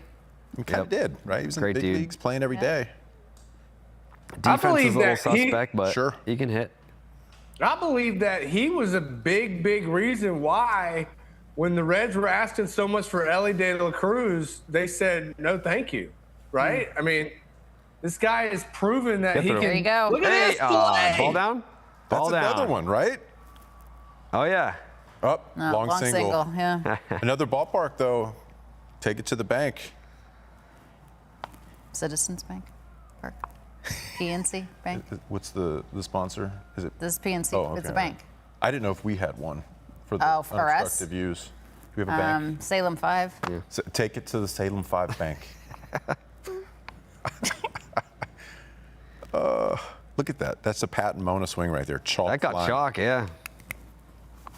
And he does it foul line to foul line. That's what he does. He does. Yep. Hell of a player. I mean, again, I don't know how comfortable I am with him as my shortstop come playoff time, but offensively, I'm riding the hot hand until he proves otherwise. Yeah. I'm okay with it. I'm okay with it. Sure. What happens when TS10 comes back? What are you going to tell him? It's gonna be an open tryout at that point, right? If TS10 can show me that he can move side to side, he can still make the plays up the middle and to his left and to his right that he used to make, and then it's gonna boil down to who's hitting, who's gonna be hot. I think it's open tryout season at that point. I don't think he comes back and you just give TS10 his job back. No. Yeah, it's going to be about timing. And he's kind of been a slow starter with his tenure here. So, we're going to see He's been hurt a how lot. he's seeing the ball, how the timing is. This is a great Like, pickup. you don't. Yeah. Like, Lenny knows this as well. Whether you're a pitcher or a position player, when you spend time on the IL, you don't just hop back in. Right? The game all of a sudden becomes a whole lot faster. It's not as easy. You're playing a little bit of catch up, trying to get your swing back, trying to get your feet back underneath you. You don't just pop right in and plug and play. That doesn't happen at the big league level, right, Lenny? Yeah. I mean, I feel like it's getting easier these days with the traject machine. You can pick out any pitcher, any arm, any angle, and any velocity and go out there. But you're right. You don't have 50,000 fans in the batting cage watching you hit off a machine. So You ever been in one of those? No. Oh, it's a good time. Yeah. You ever been to like one of those mini golf things where the iron mic? Yeah. See, that was my arm back Got then. My arm used to make that sound every time. Bounce back. Now it doesn't even bounce back. No. Yeah. No. We're past that. And your left one's broken. Oh yeah, I'm working with a broke arm Yeah. right now. It's broken. No sling, though. radius. Nope. We're out to sling. Well, he's supposed to be. Straight Honus. Oh, Wagner you're supposed to style. be. Just rub some dirt on it. I love that. That's the identity of this Red Sox team. Next man up. Just got to Rubs. play through it. Broken radial head. Going over the handlebars. Don't know what's going on with my shoulder either. That's another story. But you post. I post. Yeah. I was doing radio the next day There you go. with Advil, That's it? That's it. Just Advil? Wow. which means barking. Man, you couldn't get the doctor to give you some good meds? Nope. At least Nope. something. And I had a chip and a spur taken in my elbow when I was 30, and I didn't even take them then. I'm too afraid of that stuff. Yeah. I can't take those hard narcotics. Yeah. This is probably not deep enough. Oh, it's Go Duran. Duran, yeah. There you go. Ooh, Sir. kind of close though. All right, I'll take it. Cut the lead in half. All right. And see, look, that's what this team, we were talking about identity earlier, man. Like, that's what this team has been doing here lately. At least they get punched in the mouth, they start swinging back, man. They're answering. They're a team that wants to answer. So they got a little bit more answering to do. So hopefully we got a little bit of time left this ball game in order to do so. Pap, you're absolutely correct. Remember back early in the season, April, May, when they were down by 4 runs? You just It just assumed it was felt over. like It was over. insurmountable. Like they're just not going to be able to come back. 2-0, the game was over. Yes. Now you're like, all right, it's 5th inning, down by 4. Who time. cares? I mean, Lenny, even the Toronto series, they were down. I mean, they got the time run to the plate almost every game. I mean, Yeah. they got their asses kicked, but at It was the just end of the day, too little, too late. But they tried. a little too You late. could see yeah. it.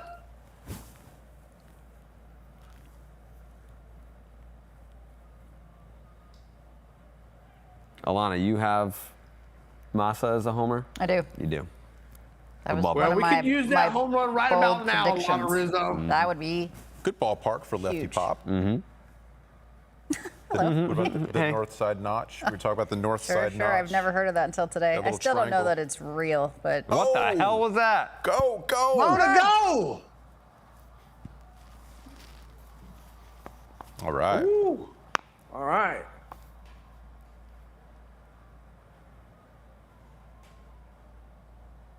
A little bit of a flubba from Bubba. whoa. He was kind of napping down there for a second. I didn't know if he was going to go at all. Yeah.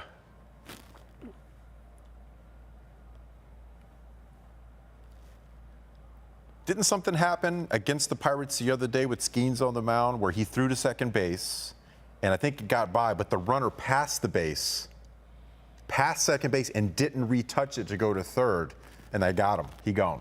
Here you go. It That- just happened the other day. That'll get you. Yeah, we had a meaty, no pun intended, discussion about Paul Skeens earlier, and we're all very excited to watch him pitch on Sunday. Even though he's not the same as he's been in the past. Yeah. Let's hope he doesn't rebound against the Red Sox, but I do want him to rebound. I love Paul Skeens. It's been a velo thing, right? It's been a velo thing. Yeah, not a lot of 98s. At first, we as in me, were making excuses about the bad luck. It was a lot of BABIP, bad luck, but then the velo started to. And look, I tell you what, I know what Paul Skeens is going through, because towards the later tail end of my career, when I didn't have 95 plus, you sit there and you're on the mound and you're sitting there saying, "Oh shit, how am I going to get people out right now?" He's so young. He's not at the end of his career. It's concerning. No, but his velo's still dropping, is what I'm saying. And so, like, when you don't have that velo in your tank and you're used to having it, you really start to worry. It's not a great feeling to be on the mound out there with it. Well, not a home run that time. No. Chipping.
We're back on Unobstructed Views.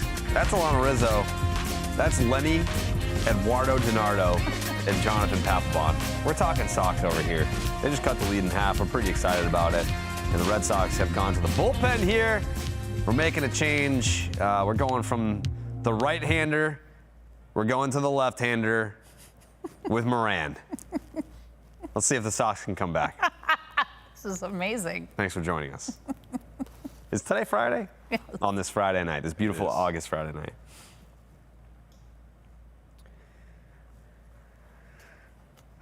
Another changeup guy. Yeah. Another. Well, hopefully he has his, unlike Bennett. Yeah, Bennett did not. Yeah, you're right. That's kind of been past couple outings. 2 strike counts, changeups. We talked in pre about how using that sweeper more often just to throw them off of that pitch. Because, you know, the book's out. He's got a good changeup. He's going to use it often. Maybe throw something glove side just to kind of keep them honest with that other pitch. Lenny, man, I was just talking about that before you came on, man. You got to get them off of your heater when you're not throwing your changeup for a strike. And they could say, you know what, he can't throw his changeup for a strike. I'm going to spin on that pitch. You got to be able to have something else that you can throw in there. It's just like myself, man. When I would face guys and I could not throw my split for a strike and prove to them that I could throw it for a strike, all they did was spit on it and sat on my heater. So you got to be able to prove that. And last time out, I was looking at when he gave up most of his hard contact, a lot of 0-2 counts. They were That looking ball's got to be changeup. caught. Agreed. They Tough were, play, but they it were has to be looking changeup down below the zone and 0-2 counts. It was down for a ball, but they were still getting the barrel to it. You know, because if you know what pitch he's throwing, if you know where he wants to throw it, they're going to be waiting for it, right? This is like a get out of the way, let Willier make the play kind of situation here. Kind of That a ball's no-man's got to land, be though. caught, man. If you don't have Wilson, I mean, I'm not knocking him. Obviously, he's trying to make a hustle play there, but if he doesn't think that he's going to take out someone's ACL, then I think he makes the play. Whose Who ball was is it? that? Greg Maddux? That Willier. Yeah, that's Williams' ball all the way. Who was it that sent the balls in the air for 3 seconds and it lands in the field and should be caught? Was that Greg Maddux? Somebody like Sounds some right. Hall of Famer said that. But that ball's got to be caught. Oh. Dang. Oh my goodness. All right, well, he's walking and God, that's alive, scary. so that's good. Did I get him? He didn't go I down. don't know. Yeah, did it just hit the helmet? I couldn't tell if it hit the brim or did it get face? I think it got like up underneath his helmet almost. Oh, the right on the flap. guard. Just right hit on the the flap. freaking chin, dude. Flap. God, that Man, is terrifying. 94 on the flap. Obviously unintentional. Yeah. Oh yeah, no, yeah. It's not.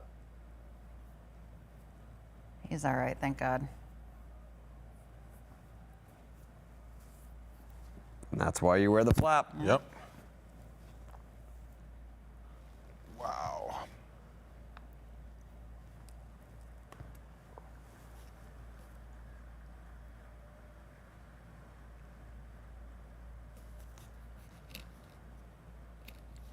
Did you ever hit anybody like that? I think I set the record at my college at Stetson University. It was like 16, but then somebody passed it, I think. I'm top 5 at Stetson for hit batters. That's not good. That's not something you should be like proud of. I don't know how many I had in the big leagues, to be honest with you, but I threw a lot of cutters inside against righties, and sometimes, if I hit somebody who's typically like that back foot, At like 64 miles an hour. 74, yeah. Yeah. But yeah, that back foot would just it untie their shoes basically. Yeah, he's almost has to come out of the game and go into concussion protocol, right? Yeah. Yeah. 7 days. Yeah, that didn't feel good, man.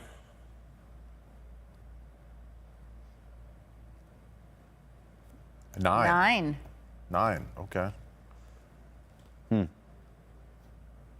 Eddie on purpose? Not that I can recall. Sure, sure. Not that I can recall. Pap, you hit 34 guys. Not including Jared Krause Yeah, Tuesdays. 35. on Tuesdays. Yeah. Yeah. Look, at the end of I was a big believer in, because guys would sit on my heater a lot. I was a big believer in brushing guys off the plate.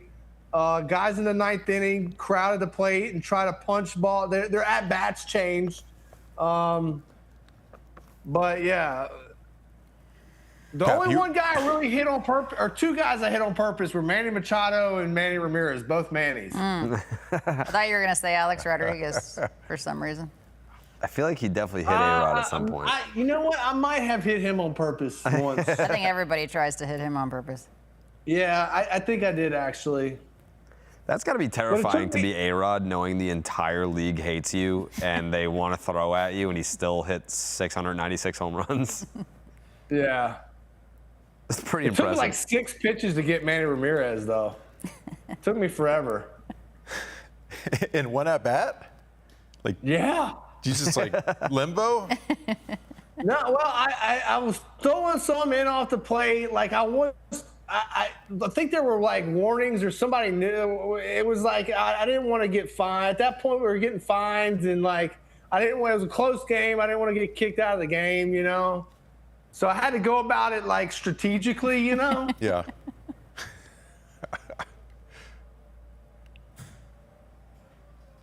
If it took 6 pitches to hit Manny, that means he fouled a couple off, right? Oh yeah, like he knew I was throwing in at him, and like he was stepping in the bucket, like swinging at a couple of them.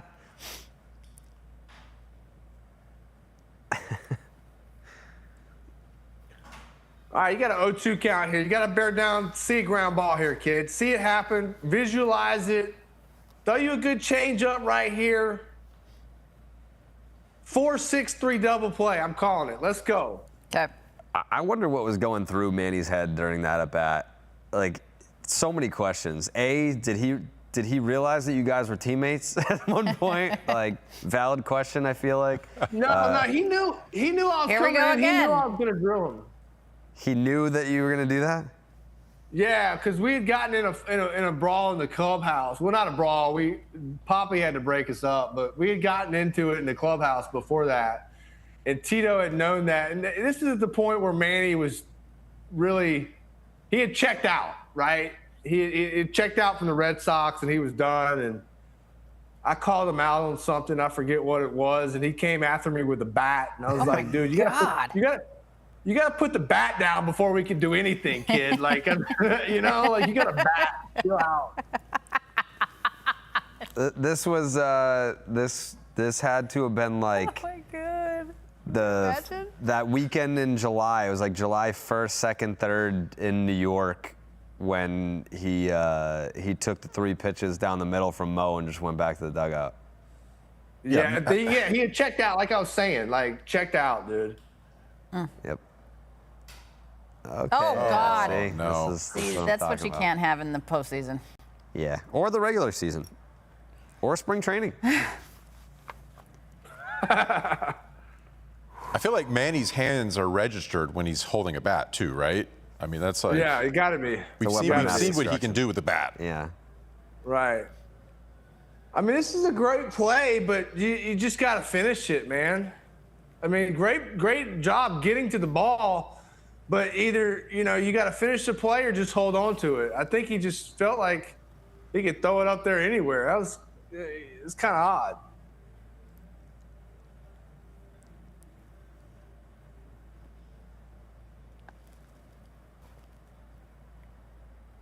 All right, you need a ground ball, Giovanni. Let's go, baby.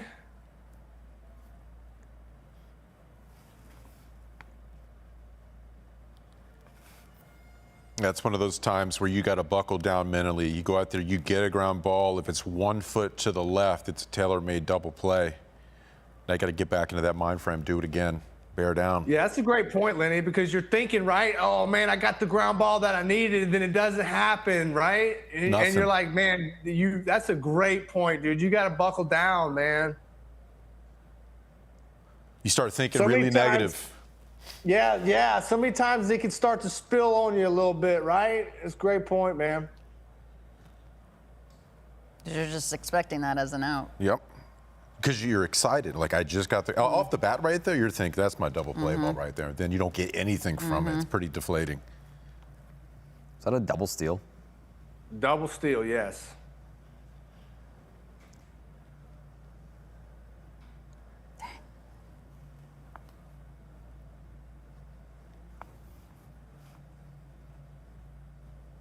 Yeah, now your whole mindset and approach has got to change. Now you're like, okay, we got the infield in. I need a strikeout here, and your mindset has to change. And you got to get back in the count when you're 2-0, and now there's a good pitch, 2-1. So, like Lenny's saying, your mindset changes from, man, I just had a double play ball to, okay, now, damn, I need a strikeout.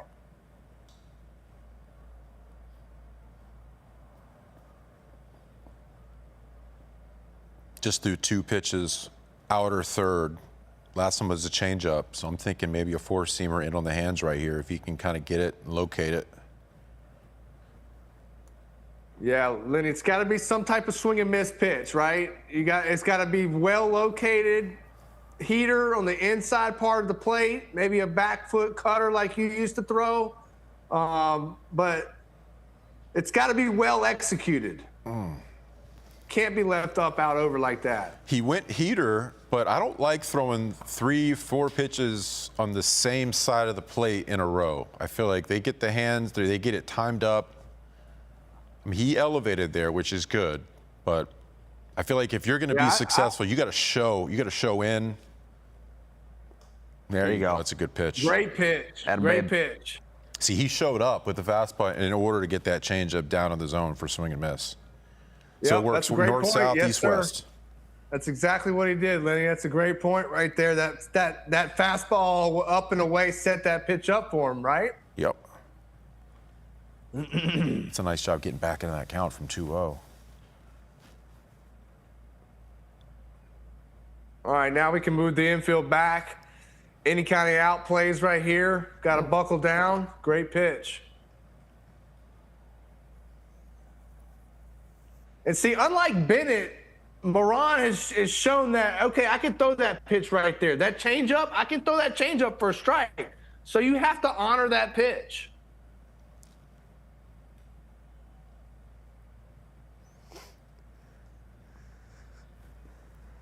I'm surprised the Pirates didn't try and flip Brandon Lau. I think he's a free agent at the end of the year, and the free agent class sucks.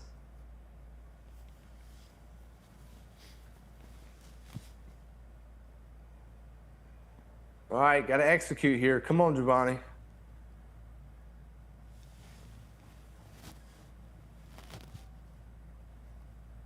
I mean, this would be huge if he can get out of this. I mean, like, Massive. huge. It's been a traumatic inning. Like Yeah, after hitting the guy. Yeah, after hitting a batter in the head and having an error made behind you. Oh, Oh, jeez. no. Uh-oh. Yeah. Uh-oh. And the next pitch. Is that a Adios, four-seamer? pelota. That's the danger. What was that, 2-1? I mean, he should have been out of the inning, though. Yeah. Yep, you're right, Lenny. That was a 2-1 heater right down the middle. Yeah, I mean, again, 2-1, that hitter's looking one pitch, one zone, that keyhole pitch, that's exactly where you threw it. That's an opportunity to, again, throw that changeup where it looks like it's going to be there, and then it kind of fades down. You cannot Right get down more the center middle. cut. Yeah. Is that a changeup? Yeah, it was like 84. Oh, yeah, you got to get that down. That's exactly where he's looking for that. Was that? That was a changeup? Yeah, just missed his spot. Oh, so he hung the changeup there. Yeah. So again, I like the thought process throwing the changeup 2-1, but it's about executing the location. 84 and a didn't half mile execute. an hour changeup. Yeah, see, I thought it hung. It did absolutely nothing. It looked like a heater from my perspective. That's Yeah. why it was hanging. It didn't. It had no bite to it. It had no spin rotation to it. Just hanging.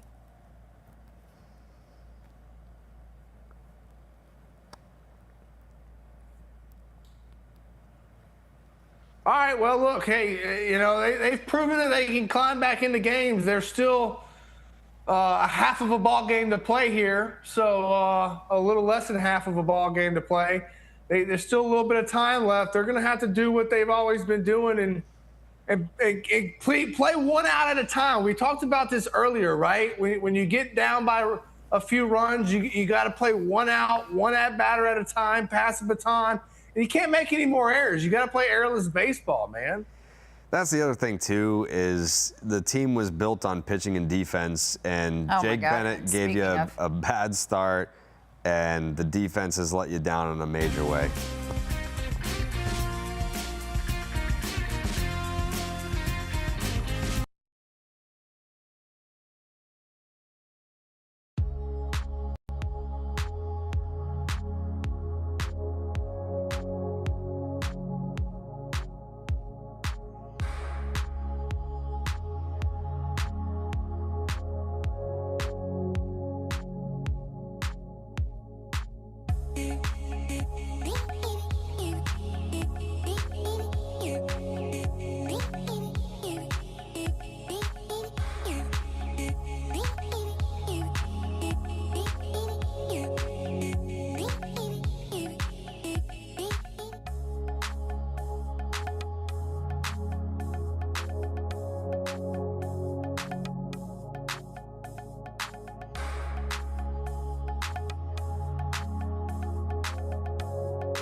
Red Sox are not winning the game right now. They're not. And it was a very rough inning.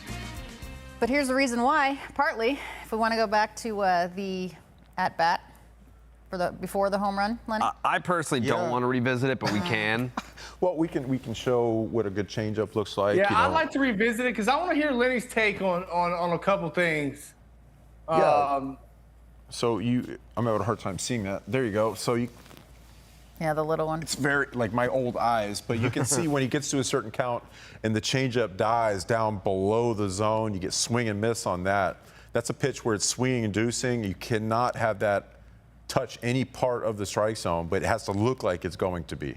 And that's the difference between that strikeout before and the home run pitch, the 2-0-2-1 home run pitch is right down the middle, did not have that two-plane movement. And so, Lenny, I'd like to get your take on this in that certain count, in that certain situation, the left-on-left changeup, right? You don't see that very often. And normally, what's your thought process? You're a left-hander. What's your thought process when throwing a left-on-left changeup? Yeah, so I never felt comfortable throwing left-on-left changeups. I just didn't have the confidence in that pitch. I didn't feel like I could land it effectively. I felt like it was going to be flying into their barrel zone, you know, kind of going back over that inner third and down zone that the lefties typically like. With that said, I was cutter, away. A strategically placed two-seam fastball in off the plate just to make sure my cutter away was effective was an important tool for me to use to keep them off of that. But the changeup, never felt comfortable throwing lefty-lefty. Right, especially behind in the count, right? Yeah, which is typically where I would throw it, 2-0, 2-1. Oh, I thought you were going to say you were typically behind in the count. Oh. We've worked together. Wow. We've worked together. I really didn't know where you're going there. Shots fired! Yeah, but I was like, I threw cutters like 75% of the time. You know, I was like a knuckleballer. You knew what was coming. 75% of the time was going to be a cutter. Like Mariano Rivera. Yeah. Those are exactly alike. Except the radar gun was flipped to miles per hour when I wished it was kilometers per hour, and then we would have had the same velocity. Would have been around 95 if it was in kilometers. But yeah, I was trying to put the ball on the ground at all times. I wasn't going for anything but ground balls consistently. Yeah, and Lenny, you know, like here's another thing: the left-on-left changeup that he decided to throw there. He Red Sox lose the challenge, huh? Win? No, what is that? That's a ball. We win. All right.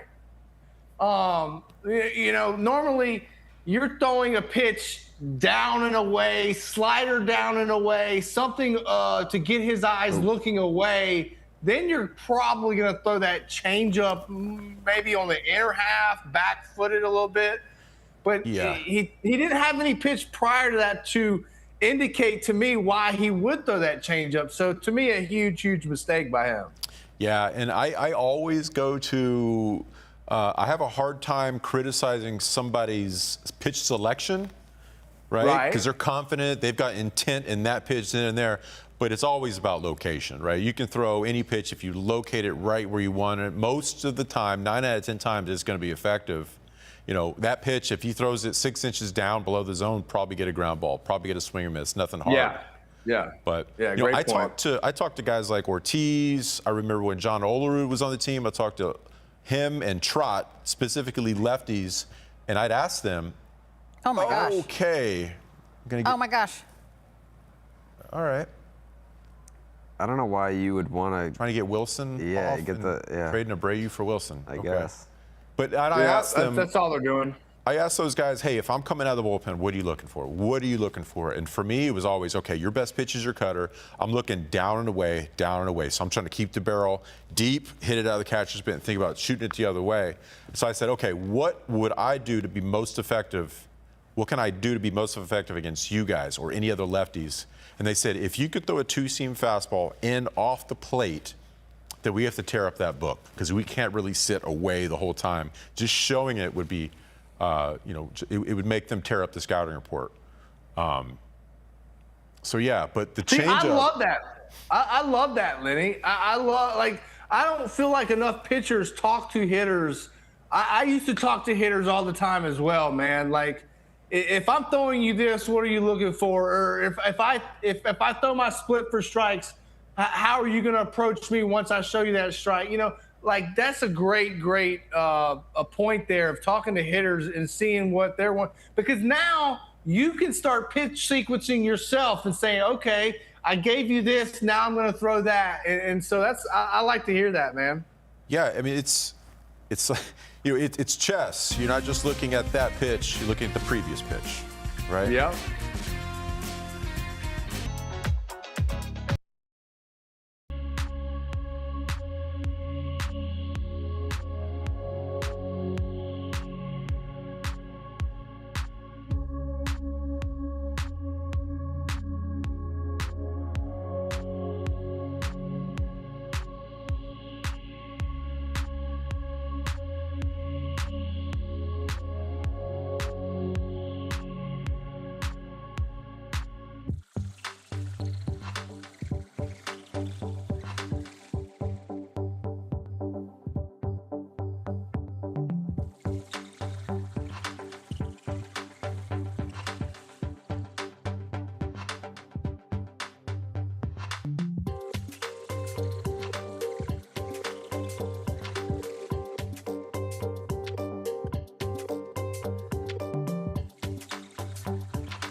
Man.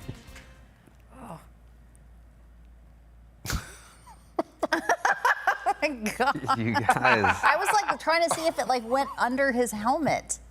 You know, like I was like looking to Yeah. see. Oh man. Like a couple of concerned parents. Like Oh, our man. head did the same thing. It was like, oh, and then we both went to the mouth like this too at the same time. That Italian Yeah. connection. Yep. Alec Gamboa into the game now. We did find the video, Pap, of you throwing at Manny Ramirez. This was. Oh, did we? Yeah, we did. Okay. This was September 5th, 2010. I want to say it was And, 5 or 6 pitches. It took you a minute. All right. All right, there's one to make it like not look like I'm throwing. I didn't get that one in. That one I tried to go up. Tried to throw that one in again. There's one I probably was throwing at his knees.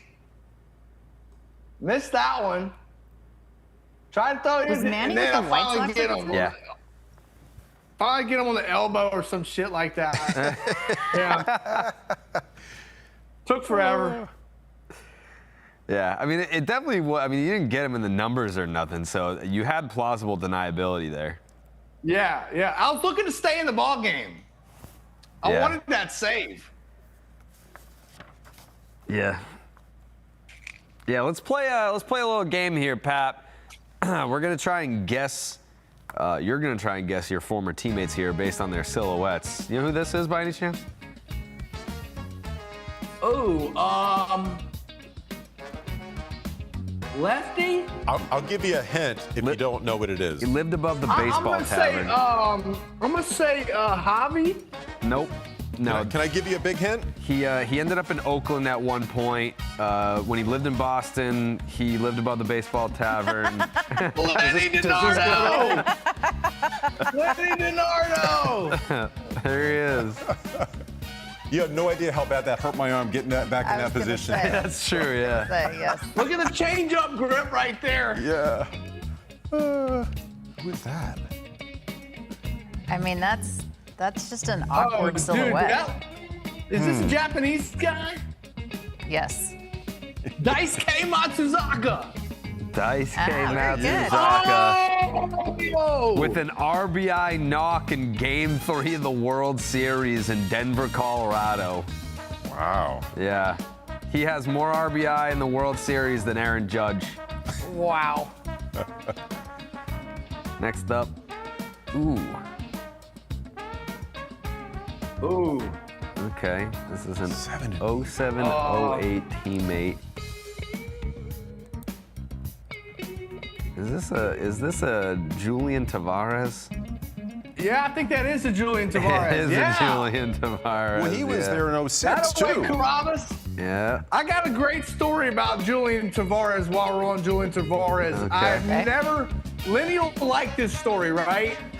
Do you remember the red hot Kramer G-Sick, correct? Yes. I know where you're going. Okay, we weren't talking about the regular Kramer G-Sick. We weren't talking about medium.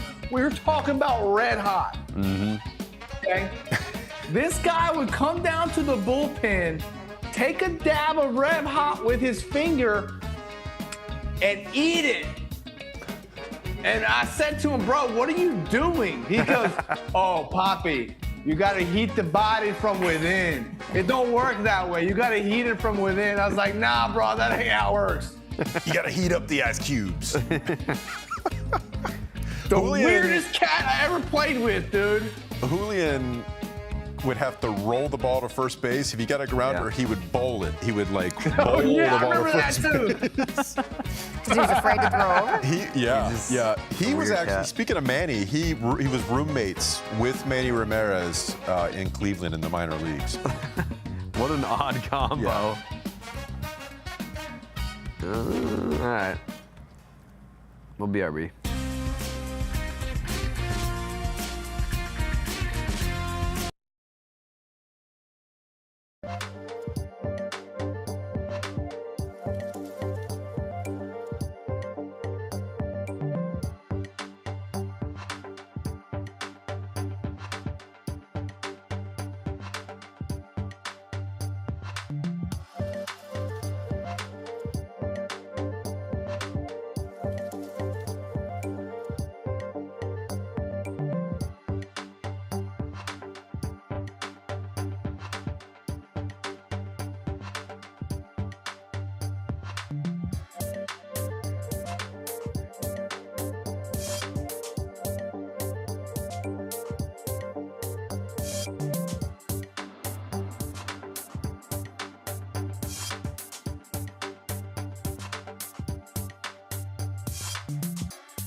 And we're back. We're, by the way, what a handsome man Peyton Tolley is. Wow. We're Back-to-back good starts. Yeah, he's the best. He's the best to ever do it. We're trying to guess Jonathan Papelbon's former teammates by their silhouette, and I guess we're 3 for 3. This. That's a very odd. Yeah, like what's going on? That looks like a Pants. cyborg. Sliding on his rear end to catch a pop fly, I'm guessing, coming in. 07 to 11 teammate. I'm going to say Drew. JD Drew? That's got to be Pat's Jay. favorite? No, dude, Yeah. no, man, no, don't do it to me. Yeah. That He guy was was not a great. teammate. That was a bad teammate. He was great. See, I don't know the backstory behind this. Just Oh, do not Lenny, like- dude, let me tell you something. This guy was the laziest guy. Like would grab his bat like 5 minutes before the game start, walk out there, like, dude, pulled himself out of every game. Like, he had vertigo every other day, he'd say. And one time he comes in the training room. This is no bullshit, dude. This is a true story, okay?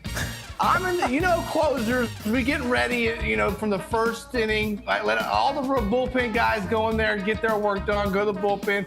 Closer comes in after, right? Gets his work and stretch and stuff in. I'm in there blaring music, getting pumped up, ready to go. Well, for like the 5th day in a row, here comes JD Drew, pulls himself out of the game. I'm like, JD, what you got going on now, bro? Well, what's going on? He's like, oh man, my hamstring, it's only about 85%, it's just, I can't go on it. I'm like, what you mean you can't go? You're 85%, dude. That's like, everybody's at 85% right now. He's like, no, I can't run on it, it's just. I said, well, what you think you got going on? He said, well, I think I got me some hamstringitis. I said, what the hell is hamstringitis? He says to me, yeah, it's a disease. It's attacking my hamstrings. I said, no, JD, I think that's from you never being in the weight room. I think your hamstrings are weak on you, kid. My From favorite that part of point that on, story. I was done with him. Favorite part of that story is Jonathan Papelbon, who has a Southern accent, doing JD Drew with a Southerner accent. He went from Mississippi to Georgia, like, Yeah, it was incredible, dude. Yeah. Okay. Looks like Yoshida running. It does. Can we get a year? Yeah. A catcher? Martinez. Okay, so this got to be Kevin Cash.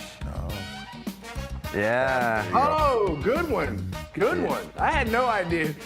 He pretty much, we donated him his World Series ring. Were you about to just say that I had no idea we were teammates? No, I remember Kevin Cash because he donated a lot of money on the back of the plane. He thought he wanted to play You cards all remember the that? time. Yeah, he was terrible at cards. That looks like Darth Vader. What do we got Like somebody here? that has Is this a a Red mullet. Sox It player? looks like a silhouette of Abraham Lincoln. so- No, this is Harper. This is Harper. that's Bryce Harper, yeah, with the hair. Yeah. Yeah. Yeah. No, I'm good with Bryce. Actually, I'm a whole lot better with Bryce than JD, man. Like, Bryce, he screwed up. Like, we talked about it. He's good, man. Like, and now look at him, dude. He plays the game like the correct way. He's a leader. He's really. I'm actually really, really happy for the kid now. I really am. That's good. I like Bryce. I've always liked him. Pap, I'm pretty sure that JD Drew was the reason I was taken off the 40-man and ended up in Oakland in Really? 2007. I'm pretty sure that I was taken off to make room for JD. Wow. Lenny, let me tell Lenny, I would have much rather had you. Like In the by outfield? far. That That's guy so drove funny. me nuts, man. I believe it. Is that it? Do we have more? Pedroia used to yell at him, JD, get your ass up. It's time to go play a game. Wake up. Oh, man, we got something brewing. I hope so. It'd be nice. We've seen it. We have seen it. We have seen it. This is a good time for Eli White to his little welcome to the ball club moment, right? Yeah, 25 home runs over the last 7 years. And he can run, this kid. Had a little 3-for-4 day the other day against the Athletic. Sure, why not? Yeah, that was brutal losing that series to the A's.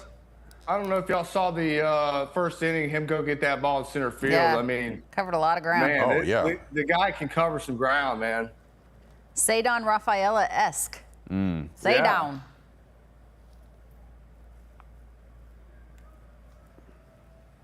And like he's like 6'3" or something, right? 6'4" almost. Tall guy, and he can run. Gazelle. Just long striding it, I guess.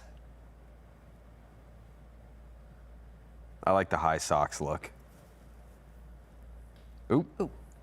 I'll be honest with you. At this point in time, you know, I'd like to see Eli play a little bit more left field. I mean, like, give Jaron Duran a break here. I mean, you know, like, let's see what he can do for like 2 or 3 games in a row, and see if he can get in a little groove here, maybe. You know, give Duran a break. I think that's what Chad Tracy's saying. He's going to give him the runway. Yeah, that was the appeal, right? You know, kind of facing lefties and getting some of these guys off their feet and Speed. Yeah. the speed factor. Yeah, 99th percentile in sprint speed. Yeah, that means that there's only my math is not that great. Like one person faster than him. Yeah. Very good. There you go. 1% of Yeah. the league. 1% of the league. Yeah. Yeah. Not a lot. Uh-oh. Gotta go. There you go. Okay.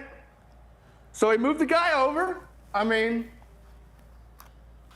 somewhat of a productive at bat. Okay, so now let's steal a bag. Let's steal a bag and get 2 guys in score position here. Chop back at the lead a little bit. By the way, Pat, something out of this inning. if there's someone that you really want to check out in left field, there's a guy down in AAA right now by the name of Christian Campbell who's over the last month or since July 1st, he's hitting like 350 with an OPS almost near 1,000, just doubled again tonight. He's hot. Are we going to see him again? He's making a great case for himself right now.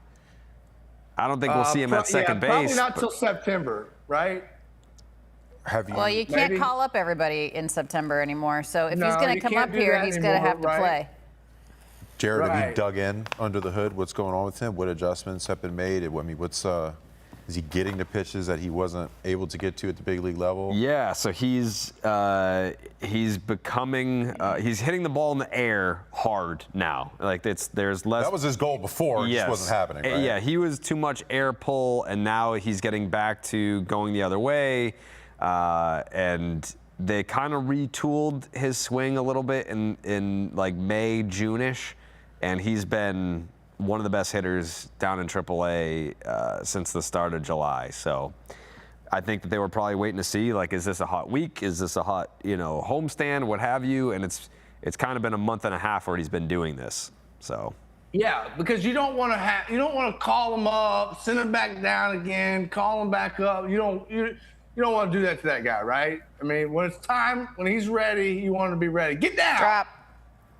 Yeah, there you go. Chipping.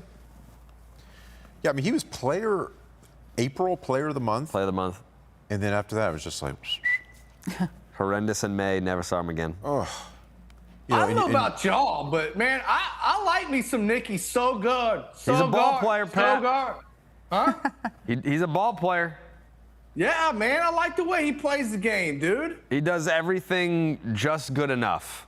He's not elite down at 0-2 anything. in that at bat, down 0-2, fought his way back, put a little good piece of wood, productive at bat, man. You gotta give that man credit, dude. He's a ball player. I like what you said. Ball player. He's a ball player. He can steal a bag for you. He plays good defense. He can hit a little bit. He knows the game well. Situational hitting, 2-strike approach. You want it, he can do it. He's one of those guys where if you watch him for one series, you're like, okay, this guy can play a little bit. But the more you watch him, you're like, man, I really like this guy. Probably the best bunter on the team. Yes. Other than Wilson. I mean, What were you saying? How many? He's had 6 bunt attempts. Six bunt attempts. sacrifice bunts and over 4,700 plate appearances over the last 11 years. We're all doing a terrible job on our bold predictions, Well, but Yoshida's going to go yard here. Well, my dumb ass didn't look at the lineup before the game, and I picked put Zayden. Rafaela to have. Yeah. It's the best. You always pick It's your I mean, boy. can he come off the bench tonight? He can. I think it's a scheduled day off. I think they wanted to give him a it's day of definitely a rest. scheduled day off. Yeah. Hey, if he comes off the bench, Pap, you're going to look like a dang genius. That's true, yeah. Oh yeah. I shouldn't have said nothing.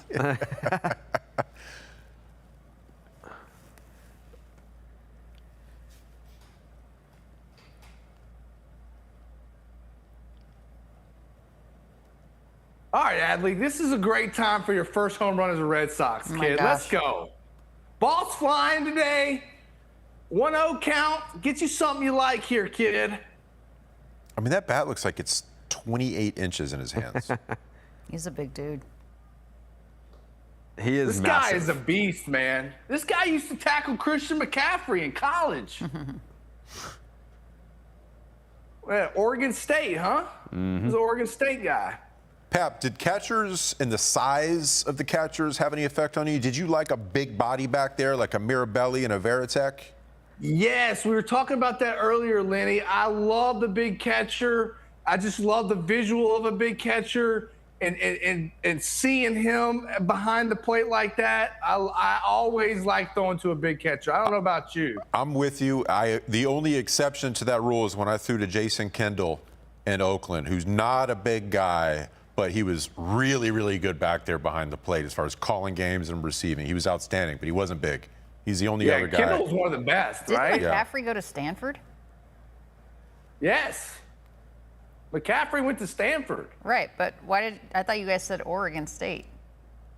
Yeah, didn't Adley go to Oregon State? Did he go to Oregon State? And he played football, and I want to say, if we had the great producers there's got to be footage out there. There of is him footage. tackling. Yeah, there is footage. Yeah. All right. Thank you, Alana. Thank you, Lenny. Just missed it. Lenny, thank y'all. Alana, thank you. is Love amazing. y'all. That's so funny.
All right, Pap. It's just the boys now, and this is how we got to the situation that we're currently in. Was not a great start for Jake Bennett. You saw it from the second that we hit go. It was a lot of middle. It was a lot of down velocity. Talk to me about what Bennett did the worst. Yeah, he couldn't get the glove side at all really tonight. You see right there, he's trying to get glove side down and away with the changeup. He leaves the changeup middle in a 2-1 count. You can't do that. Not only that, but he was missing on the edges and trying to get glove side, but he was bailing out a lot of arm side movement. And he wasn't able to throw his changeup for strikes. We talked about that a lot. When he can't throw his changeup for strikes, the hitters don't have to honor that, and they can sit on the heater. So tough night for him. Hitters almost knew. It was almost like they knew what was coming tonight. So, yeah, he's going to have to make some adjustments. There's no question about it. Velo was down a little bit, like you said, Jared. So he's going to have to, maybe give him a day with a 6-man rotation, or at some point use him as an opener, let Bayo come in and throw some innings. But to me, it's clearly he didn't have his legs underneath him. He's getting tired a little bit as the season rolls on. I mean, this Pirates offense has been relentless tonight. Like, I feel like it's been extra bases. It's been loud contact all night long. I mean, credit to them for keeping pressure on the Red Sox pitching tonight, but it's not what I expected. Not what I expected. No, it's not. And like I said, they have a lineup that's very similar to Toronto, Jared. They're very aggressive. They can put the ball in play. They don't strike out a lot. You haven't seen them strike out very much tonight. I think maybe 5 times. But there's not a lot of swing and miss there. So when you have teams that are very aggressive, you have to pitch differently. You have to rely on your location a whole lot more and pitch to the edges and get them to swing early in counts with pitches that you want them to hit. So, just a down night for Bennett. I'm going to look for him to possibly, like we said, find a way to get him some rest because he needs it. Yeah, and they're doing the little things too. I mean, they've got a 4-run lead in the 7th inning. You get a leadoff double and you immediately bunt the guy over. So you have an opportunity now here. You put a ball in the air and you go back up by a nice little 5 spot. Yeah, this team does the little things, man. Like, wow, there you go. Oh, there you go. Cut him down. Okay. See, that's a mental mistake. That's a mental mistake. We'll take that. We need to capitalize on that. Got 2 outs now. Let's get back in the dugout, get another quick out. I wonder because, I mean, Monasterio's arm strength is not great either. Like, the range is not great. The arm's not great either. I wonder if their scouting report is, hey, we got a runner at third, 1 out or less, and we're running on Monasterio. Like, he'd be able to make that throw. We don't think that he can. And he ended up doing it. Yeah, it's either one of 2 things. It's either that or we're running on contact regardless because we're up 7-3. Yeah, they definitely. Yeah, if it were closer, you're probably right. I don't know that they're sending him with the infield in like that, but there's definitely more comfortability doing it with Monasterio. Yeah. But we need Gamboa to continue to pitch well. He's going to be an integral part to this bullpen. He's another lefty in there. You need Eric Miller to pitch well. We need Slayton to pitch well. Whitlock is down. These are valuable situations. You may not think it, but it's a valuable arm right now. It's a 7-3 ball game. You need guys to pitch these types of innings. You need guys to start picking up each other in the bullpen because the bullpen has been relied on relentlessly this whole entire season. And these guys, all of them probably could use some rest. No doubt. I also, any update that we got with Garrett Whitlock and him saying, like, well, I don't think that this is an injury that's going to require surgery. And my mind immediately goes to, I wasn't thinking surgery, but if that's where your mind is going, then it has to be to a certain degree where it's gonna take some time to heal from this. It's like, oh, I don't think we'll need surgery. It's like, I didn't think that wasn't even on the table. Well, yeah, Jared, and to me, the story is he's got inflammation in the elbow, right? Okay, so anytime you have inflammation in your elbow, that's your body saying, I need to protect myself, right? That's what the body naturally does for inflammation. And so he definitely has something going on in that elbow, no question about it. And golly, you got to just hold on to that ball. Yeah, you got a pump fake there. Hold on to the ball and then see maybe if you could get a back base pick there, Jared. You can't throw that ball. He's going to be safe. You got to know that. That's a mental mistake. Let's look at it again here. High chopper on the infield. He's back. Yeah. He may have got him, but in order to make that throw, it's going to be a tough throw to make. He wasn't even close. I mean, he's throwing from foul territory over there. But yeah, getting back to Whitlock, you know, his body is telling him he's got something going on. But here's the thing is, he's had elbow surgery, so he knows what that felt like when he needed elbow surgery. He's saying that it doesn't feel the same as it did when he needed surgery. So to me, that's a good thing. Nobody knows themselves better than he does, right? Sure. Yeah, I mean, to me, I don't ever get my hopes up with stuff like this because I hear what you're saying, and guys could say, all right, yeah, like, you know, I know what it feels like to need TJ, but then they have these, you know, the loose bodies in the elbow, like the scope that Scooble just had. It's like, all right, yeah, you can be back in a month from that, but it's not nothing, you know. It's not TJ, it's not an internal brace operation, but sometimes you look under the microscope and you're like, oh, okay, maybe there is a little procedure that we can do. I don't know. It's I'm not saying that that's what it could be or that's what it is. I don't get my hopes up with any like elbow injury where it's like, oh no, it's 10 days on the IL and you'll be just fine.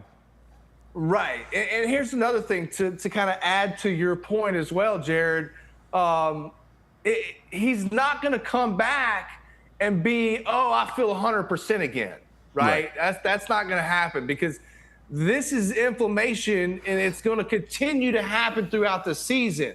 So he's going to have to really monitor, or Chad Tracy's going to have to really monitor his innings, really talk to him on a day-to-day basis and see, hey, like if we could get you a day, let's get him a day. But when you need him, you got to use him.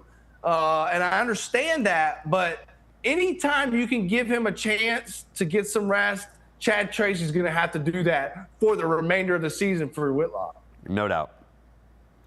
I'm just glad that they finally got away from the whole multi-inning thing. That never, yes, it never made sense to me. It's like, all right, like this dude could be a weapon for you in the 7th or the 8th inning, and you could use him twice in a series. But it's like, all right, yeah, we're going to use him for 2 innings at a time. All right, well now he's down for a couple days. Like, why would we do that?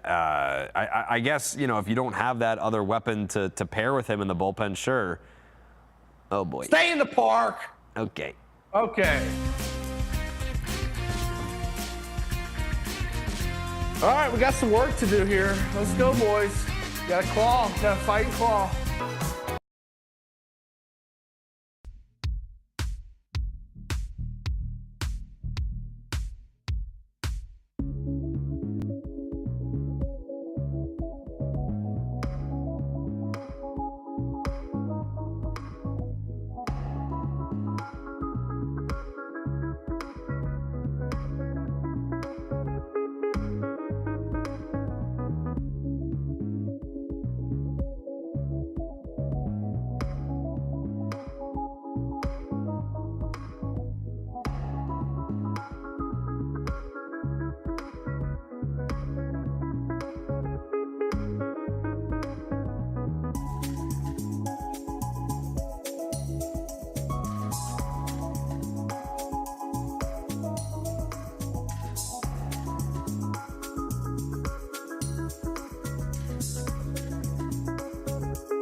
The continuing trajectory. Everything's going well so far. We're creeping closer. So he just continues to ramp up all of his normal work and ramp up the traject work. I think last I saw is now he's incorporating breaking balls and mixed pitch off traject. So we're doing well. So presumably no rehab this weekend.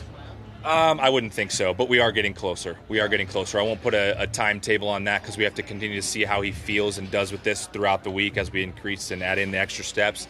And then we'll see where he's at when we get to the end of this series, and we'll see where he's at after that. This is all still important.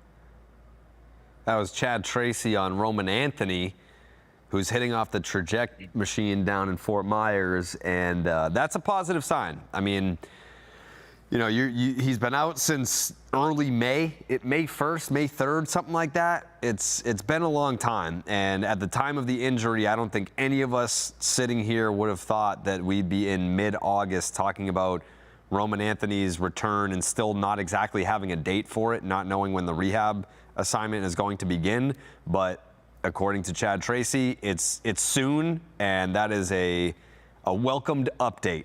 As far as the way that this Red Sox season has gone, would be fantastic to get him in this lineup that I think, you know, for better or for worse, they kind of built this lineup around Roman Anthony being the centerpiece of it, and they've gotten to where they are right now, which is the second wild card, which he didn't do anything for them in April, and he's been gone since the first week of May. So for them to be in this position, knowing that he was supposed to be the biggest part of their offense and they haven't gotten any contributions from him whatsoever, pretty excited to see what he can give them once he actually returns.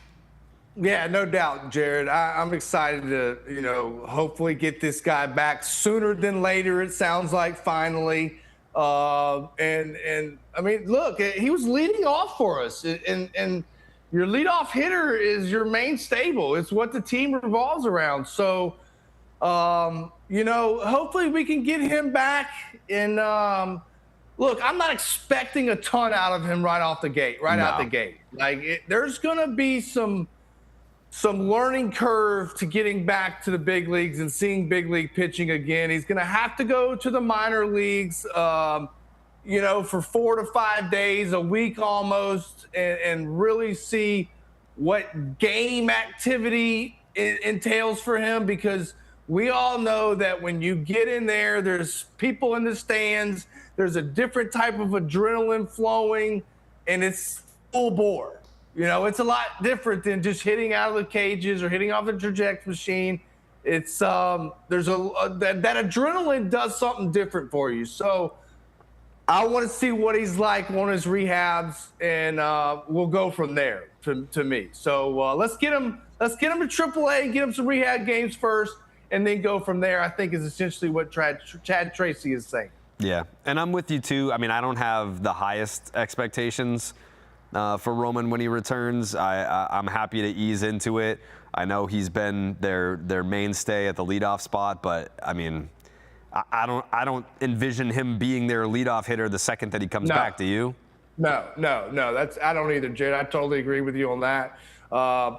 Probably looking to put him maybe in the 6th hole, something like that, you know, and give him a chance where he could see pitches and feel good. And the best case scenario is you want him coming back. You want to put him in a spot where he feels good and he's getting pitches. He's getting pitched to. So, yeah, let's just hope he stays healthy and the trajectory is still up for him, because we're going to need him. There's no question about that. Yeah, and I mean, they're going to need him to play left field. And how would you, if you were in that clubhouse right now, and Jarren Duran is a guy that, for better or for worse, has played almost every single day, and he's been a grinder for you. He's had a statistically horrible season by his own account. Like, he's been accountable by saying, I've sucked this year. I've been terrible, which is true. He's been very bad, but he's grinded and he's posted. He's played every single day, just about.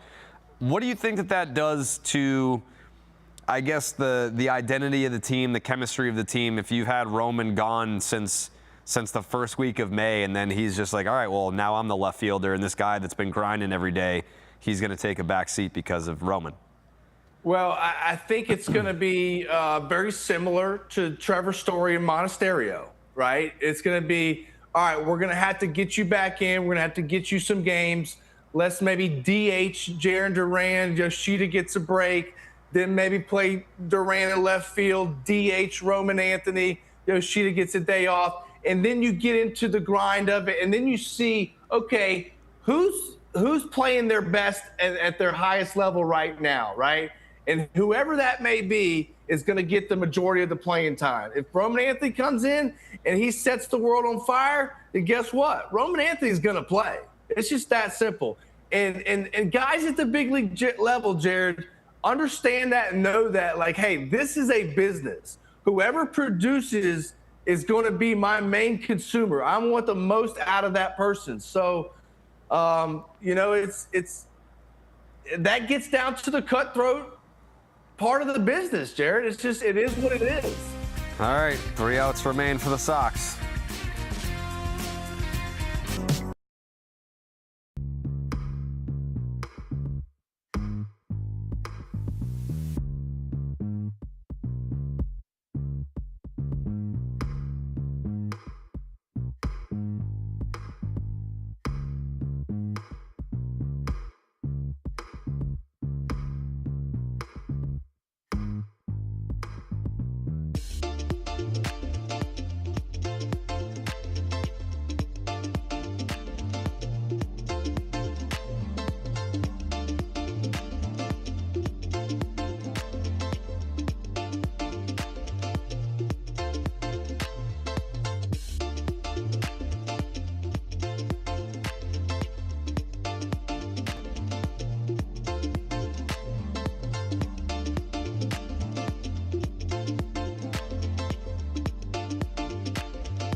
And we're back.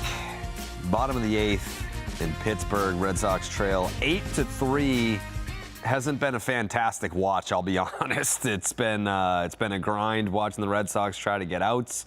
It's been a grind watching the Red Sox try and scrap some runs across the board. And not the way that you want to open a series after kind of getting back on the horse after losing the first 3, losing 5 straight, but losing the first 3 in Toronto and then salvaging the series. It's been a rough night for our guy, Caleb Durbin, at third base. Yeah. Man, it's This just is when been you're a going to have to rough flush. night. It's just been a rough night all the way around. The boys have to might go to the Fairmont Hotel tonight and have a few pops. Forget about this one tonight, right? Gamboa, sorry, buddy, but you're going to have to wear this one because the bullpen needs some rest here. Reset tomorrow. Come back tomorrow. You got Sonny Gray pitching, who's just as good as a stopper as anybody that we have on the team. And get back on track tomorrow. Then you got Paul Skeens going after that, who hadn't been pitching his best. Patrick Sandoval is going to have to be on his A game. So yeah, this is it's gonna be a tough series to end up on this road to try to win the series. I still like their chances to win the series. I Yeah, just need do them to too. be able to flush this one. Just simply because Paul Skeens hadn't pitched as good here as of late. But Sure. Sonny Gray, they should go get a win tomorrow with Sonny Gray. There's no question about that. And then anything can happen, you know, with Patrick Sandoval. I mean, if Patrick Sandoval pitches well and is on his location and throws the ball well and can get to Eric Miller, Justin Slayton, and Aroldis Chapman, hand it off to them, and they do what they've been doing all year, then you have a chance to win. But there's still work ahead, Jared. Still work ahead, bud. Yeah, that last outing for Sandoval was the first time that the Red Sox have lost since he's been making starts. Yeah, that's right. Yeah. You know, he hasn't. I mean, it's a 3.30. Like, could you imagine having your fifth starter be a guy that goes out there and gives you a 3.30 ERA, and that's the worst that you have to offer? Right. Yeah, that's a great point, Jared. I mean, and he's every time he goes out there, like you said, he puts the team in a situation and gives them a chance to win. So, like I said, you know that tomorrow they should definitely win the ball game. And if we catch Paul Skeens on a bad day like he's been having, and Patrick Sandoval just does what he's been doing, yeah, we should win the series and go back home and come back to the Fenway faithful with a little bit of adrenaline. Wouldn't hate that. Roll it. Yeah. Hey, look at that. Nice little DP. All right, now, let's go.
Okay, it's time to get our last hacks in here, Pap. I don't know if I like our chances, but crazier things have happened. It's a crazy season where unlikely scenarios have unfolded. It's an 8-3 Pirates lead, top of the ninth, and you know, the Red Sox have their work cut out for them. Yeah, anytime Lau or the opposing team is a strong play of the game, you know, it's usually not a good sight for the Red Sox. But look, man, Gamboa did his job. He saved the bullpen, you know, from anyone else having to come in and pitch. But at the end of the day, they're going to have to piece some at-bats together here to try to at least get the time run to the plate, see what they can do, you know? Yeah. Kirby Yates on the mound. He's a journeyman at this point. You know he's from Hawaii?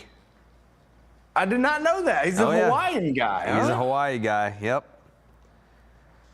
Okay, Jarren Duran down 0-2 right out the gates. Not what you want. Not what you want. It's just, and it seems like that has kind of been his MO here the last 2-3 weeks. Almost pulling a Sadon early in his career. When like last year, you look up every time he's 1-2. It seems like that with Jarren Duran right now. Yeah, but the difference there is that he's not going to chase a pitch like that, whereas Cedon would have been hacking on that one. Yeah.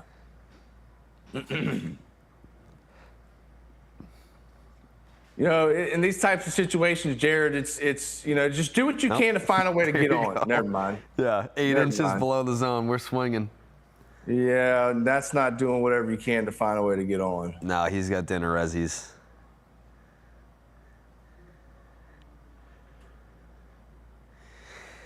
Yeah, I tried to see if we could do a combined, because the Pirates, they also have an alt cast, and Corey Graves, who is a broadcaster for Monday Night Raw, WWE, shout him out, huge Pirates I know fan. Corey. Yeah, Corey, I believe, was doing the alt cast for the Pirates tonight. I was like, how do we do this together? We couldn't figure it out, but I think we're gonna do some sort of wager for this series.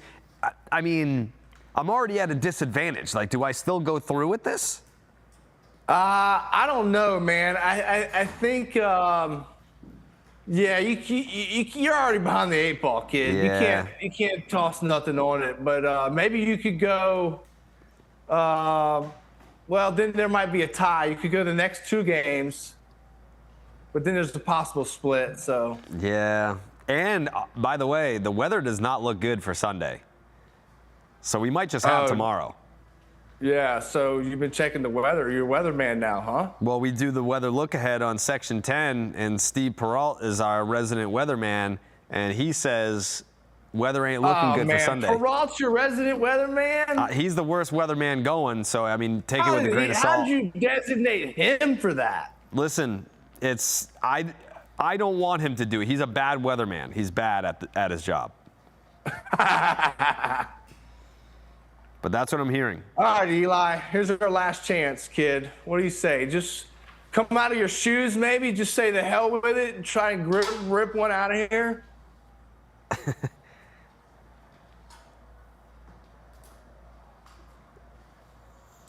That's not a bad pitch split. He's got a pretty good split finger, it looks like. Mm-hmm.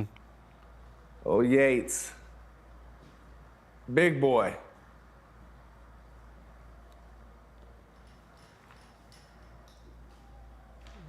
That looks like it might be yeah. it. Oh, no. Damn, how did the second baseman not get that?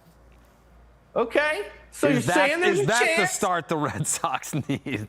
Yeah, a little duck fart over the first and second base hole. Mm-hmm. That's what we needed. Now, you don't have to steal. You don't have to steal. So I know you're fast, Eli, but no need to steal here. We're playing station-to-station baseball. Yeah. Keep the line moving.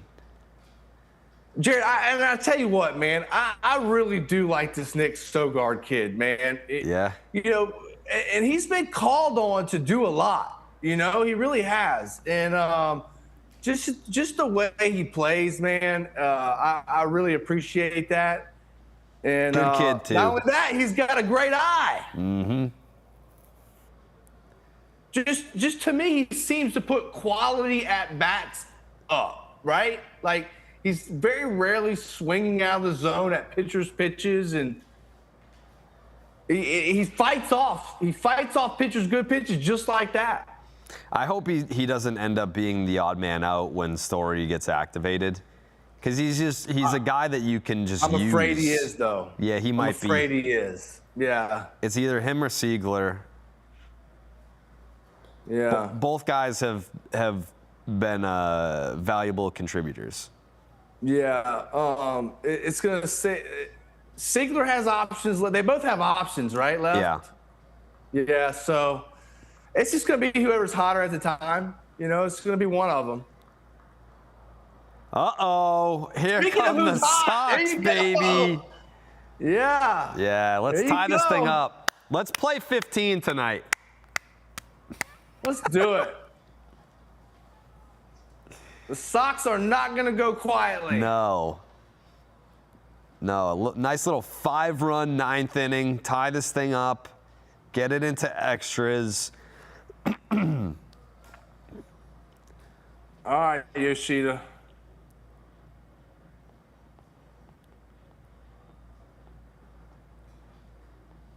We're doing a All mound right, visit really right now. and truthfully, we're going out there for a mound visit. It's 8-3, bro. What With the 2 hell outs. are you doing? With 2 outs. Get your ass back in the dugout, dude. We're trying to like- get some FaceTime on TV right now. That's what that is. I mean, dude. Okay, the umpire came real quick on that one. Did you see that? yeah.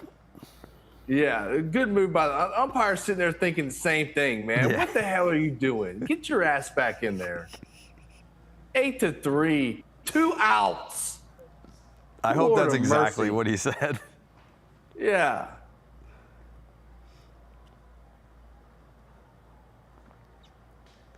All right, Yoshida, 1 for 4 tonight. Let's get a home run, and at least one of us can hit one of our predictions.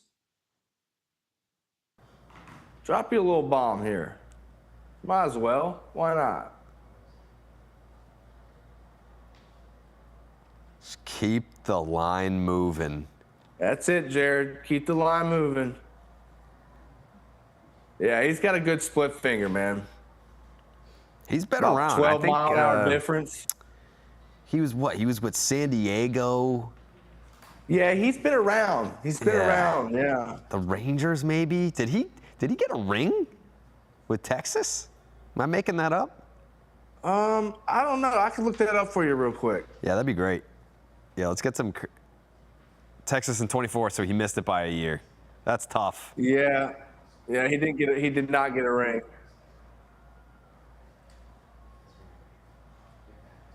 Yeah, he's been for the Braves, Padres, and he's been around, man. Got 12 years of service. Get through. Doing it. Yeah, look keep at the Yosh. line moving. Look at Yosh. Look at Let's him. tie this game up. Come Look on. at these guys. Come on, keep it moving. You 2-0 can't knocks. kill us. You can't kill us, man. Nah. Time run is on deck. Just keep the line moving. That's it. Don't be selfish and hit a homer. Yeah, Keep the line don't moving. Don't rally kill us and hit a home run. No. We're not trying to put it in the seats. Yeah, I was thinking Yoshida hit a home run. That's perfect. Yeah, that was dumb by me to say. We Yep. don't need a home run. No, we just need singles. Yeah. Oh, we're doing a pitch and pitch change, and really? change. All right. We'll be right back.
Welcome back to the Red Sox 9th inning comeback. We are chipping away here. We were down 5 as we entered the 9th. We've accomplished scoring 1 of the 5 that we need. 4 to go, and Adley Rutschman at the plate, who will hopefully get a single here. Anything more than that would be catastrophic. We don't want that. We got Mason Montgomery on for the save here, and hopefully we could spoil his night. Yeah.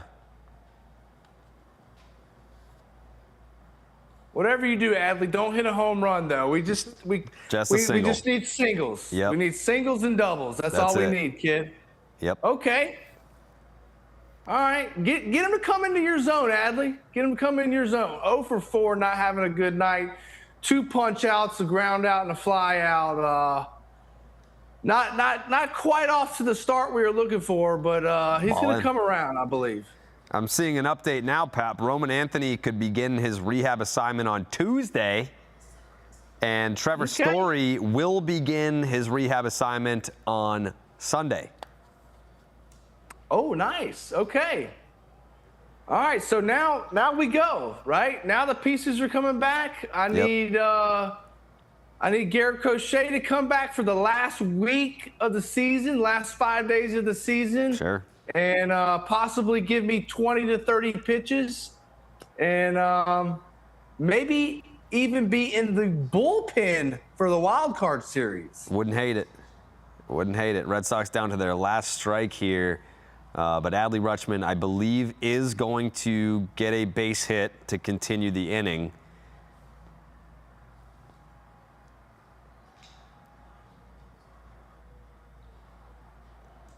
That's a Nope, sir. Sir. That's a ball. This is going to be super close, Jared. Nah, that's a ball. This is going to be super close. Ball. Oh, yeah. That's a ball. Good job, Adley. Okay, now we got a 3-2 count, correct? Yep. 3-2 count. Walks as good as a single here. And that umpire tried to deny us our 5-run comeback in the 9th inning. I won't have it. He's at dinner reservations. Yeah. That should have been ball 4. It's a loss. Yep, that game sucked. Lenny and Alana have your post game over on Nesson. Pap, any last words? Yeah, just got to cut down on the mistakes, man. Too many mistakes today. Durbin had a tough game. Got to wash this one. Go have a nice glass of wine, couple pops. Be ready to play tomorrow, baby. We got a tough schedule ahead of us. All right, Nesson post game. Lenny DiNardo, Alana Rizzo. See you guys over there. Good night.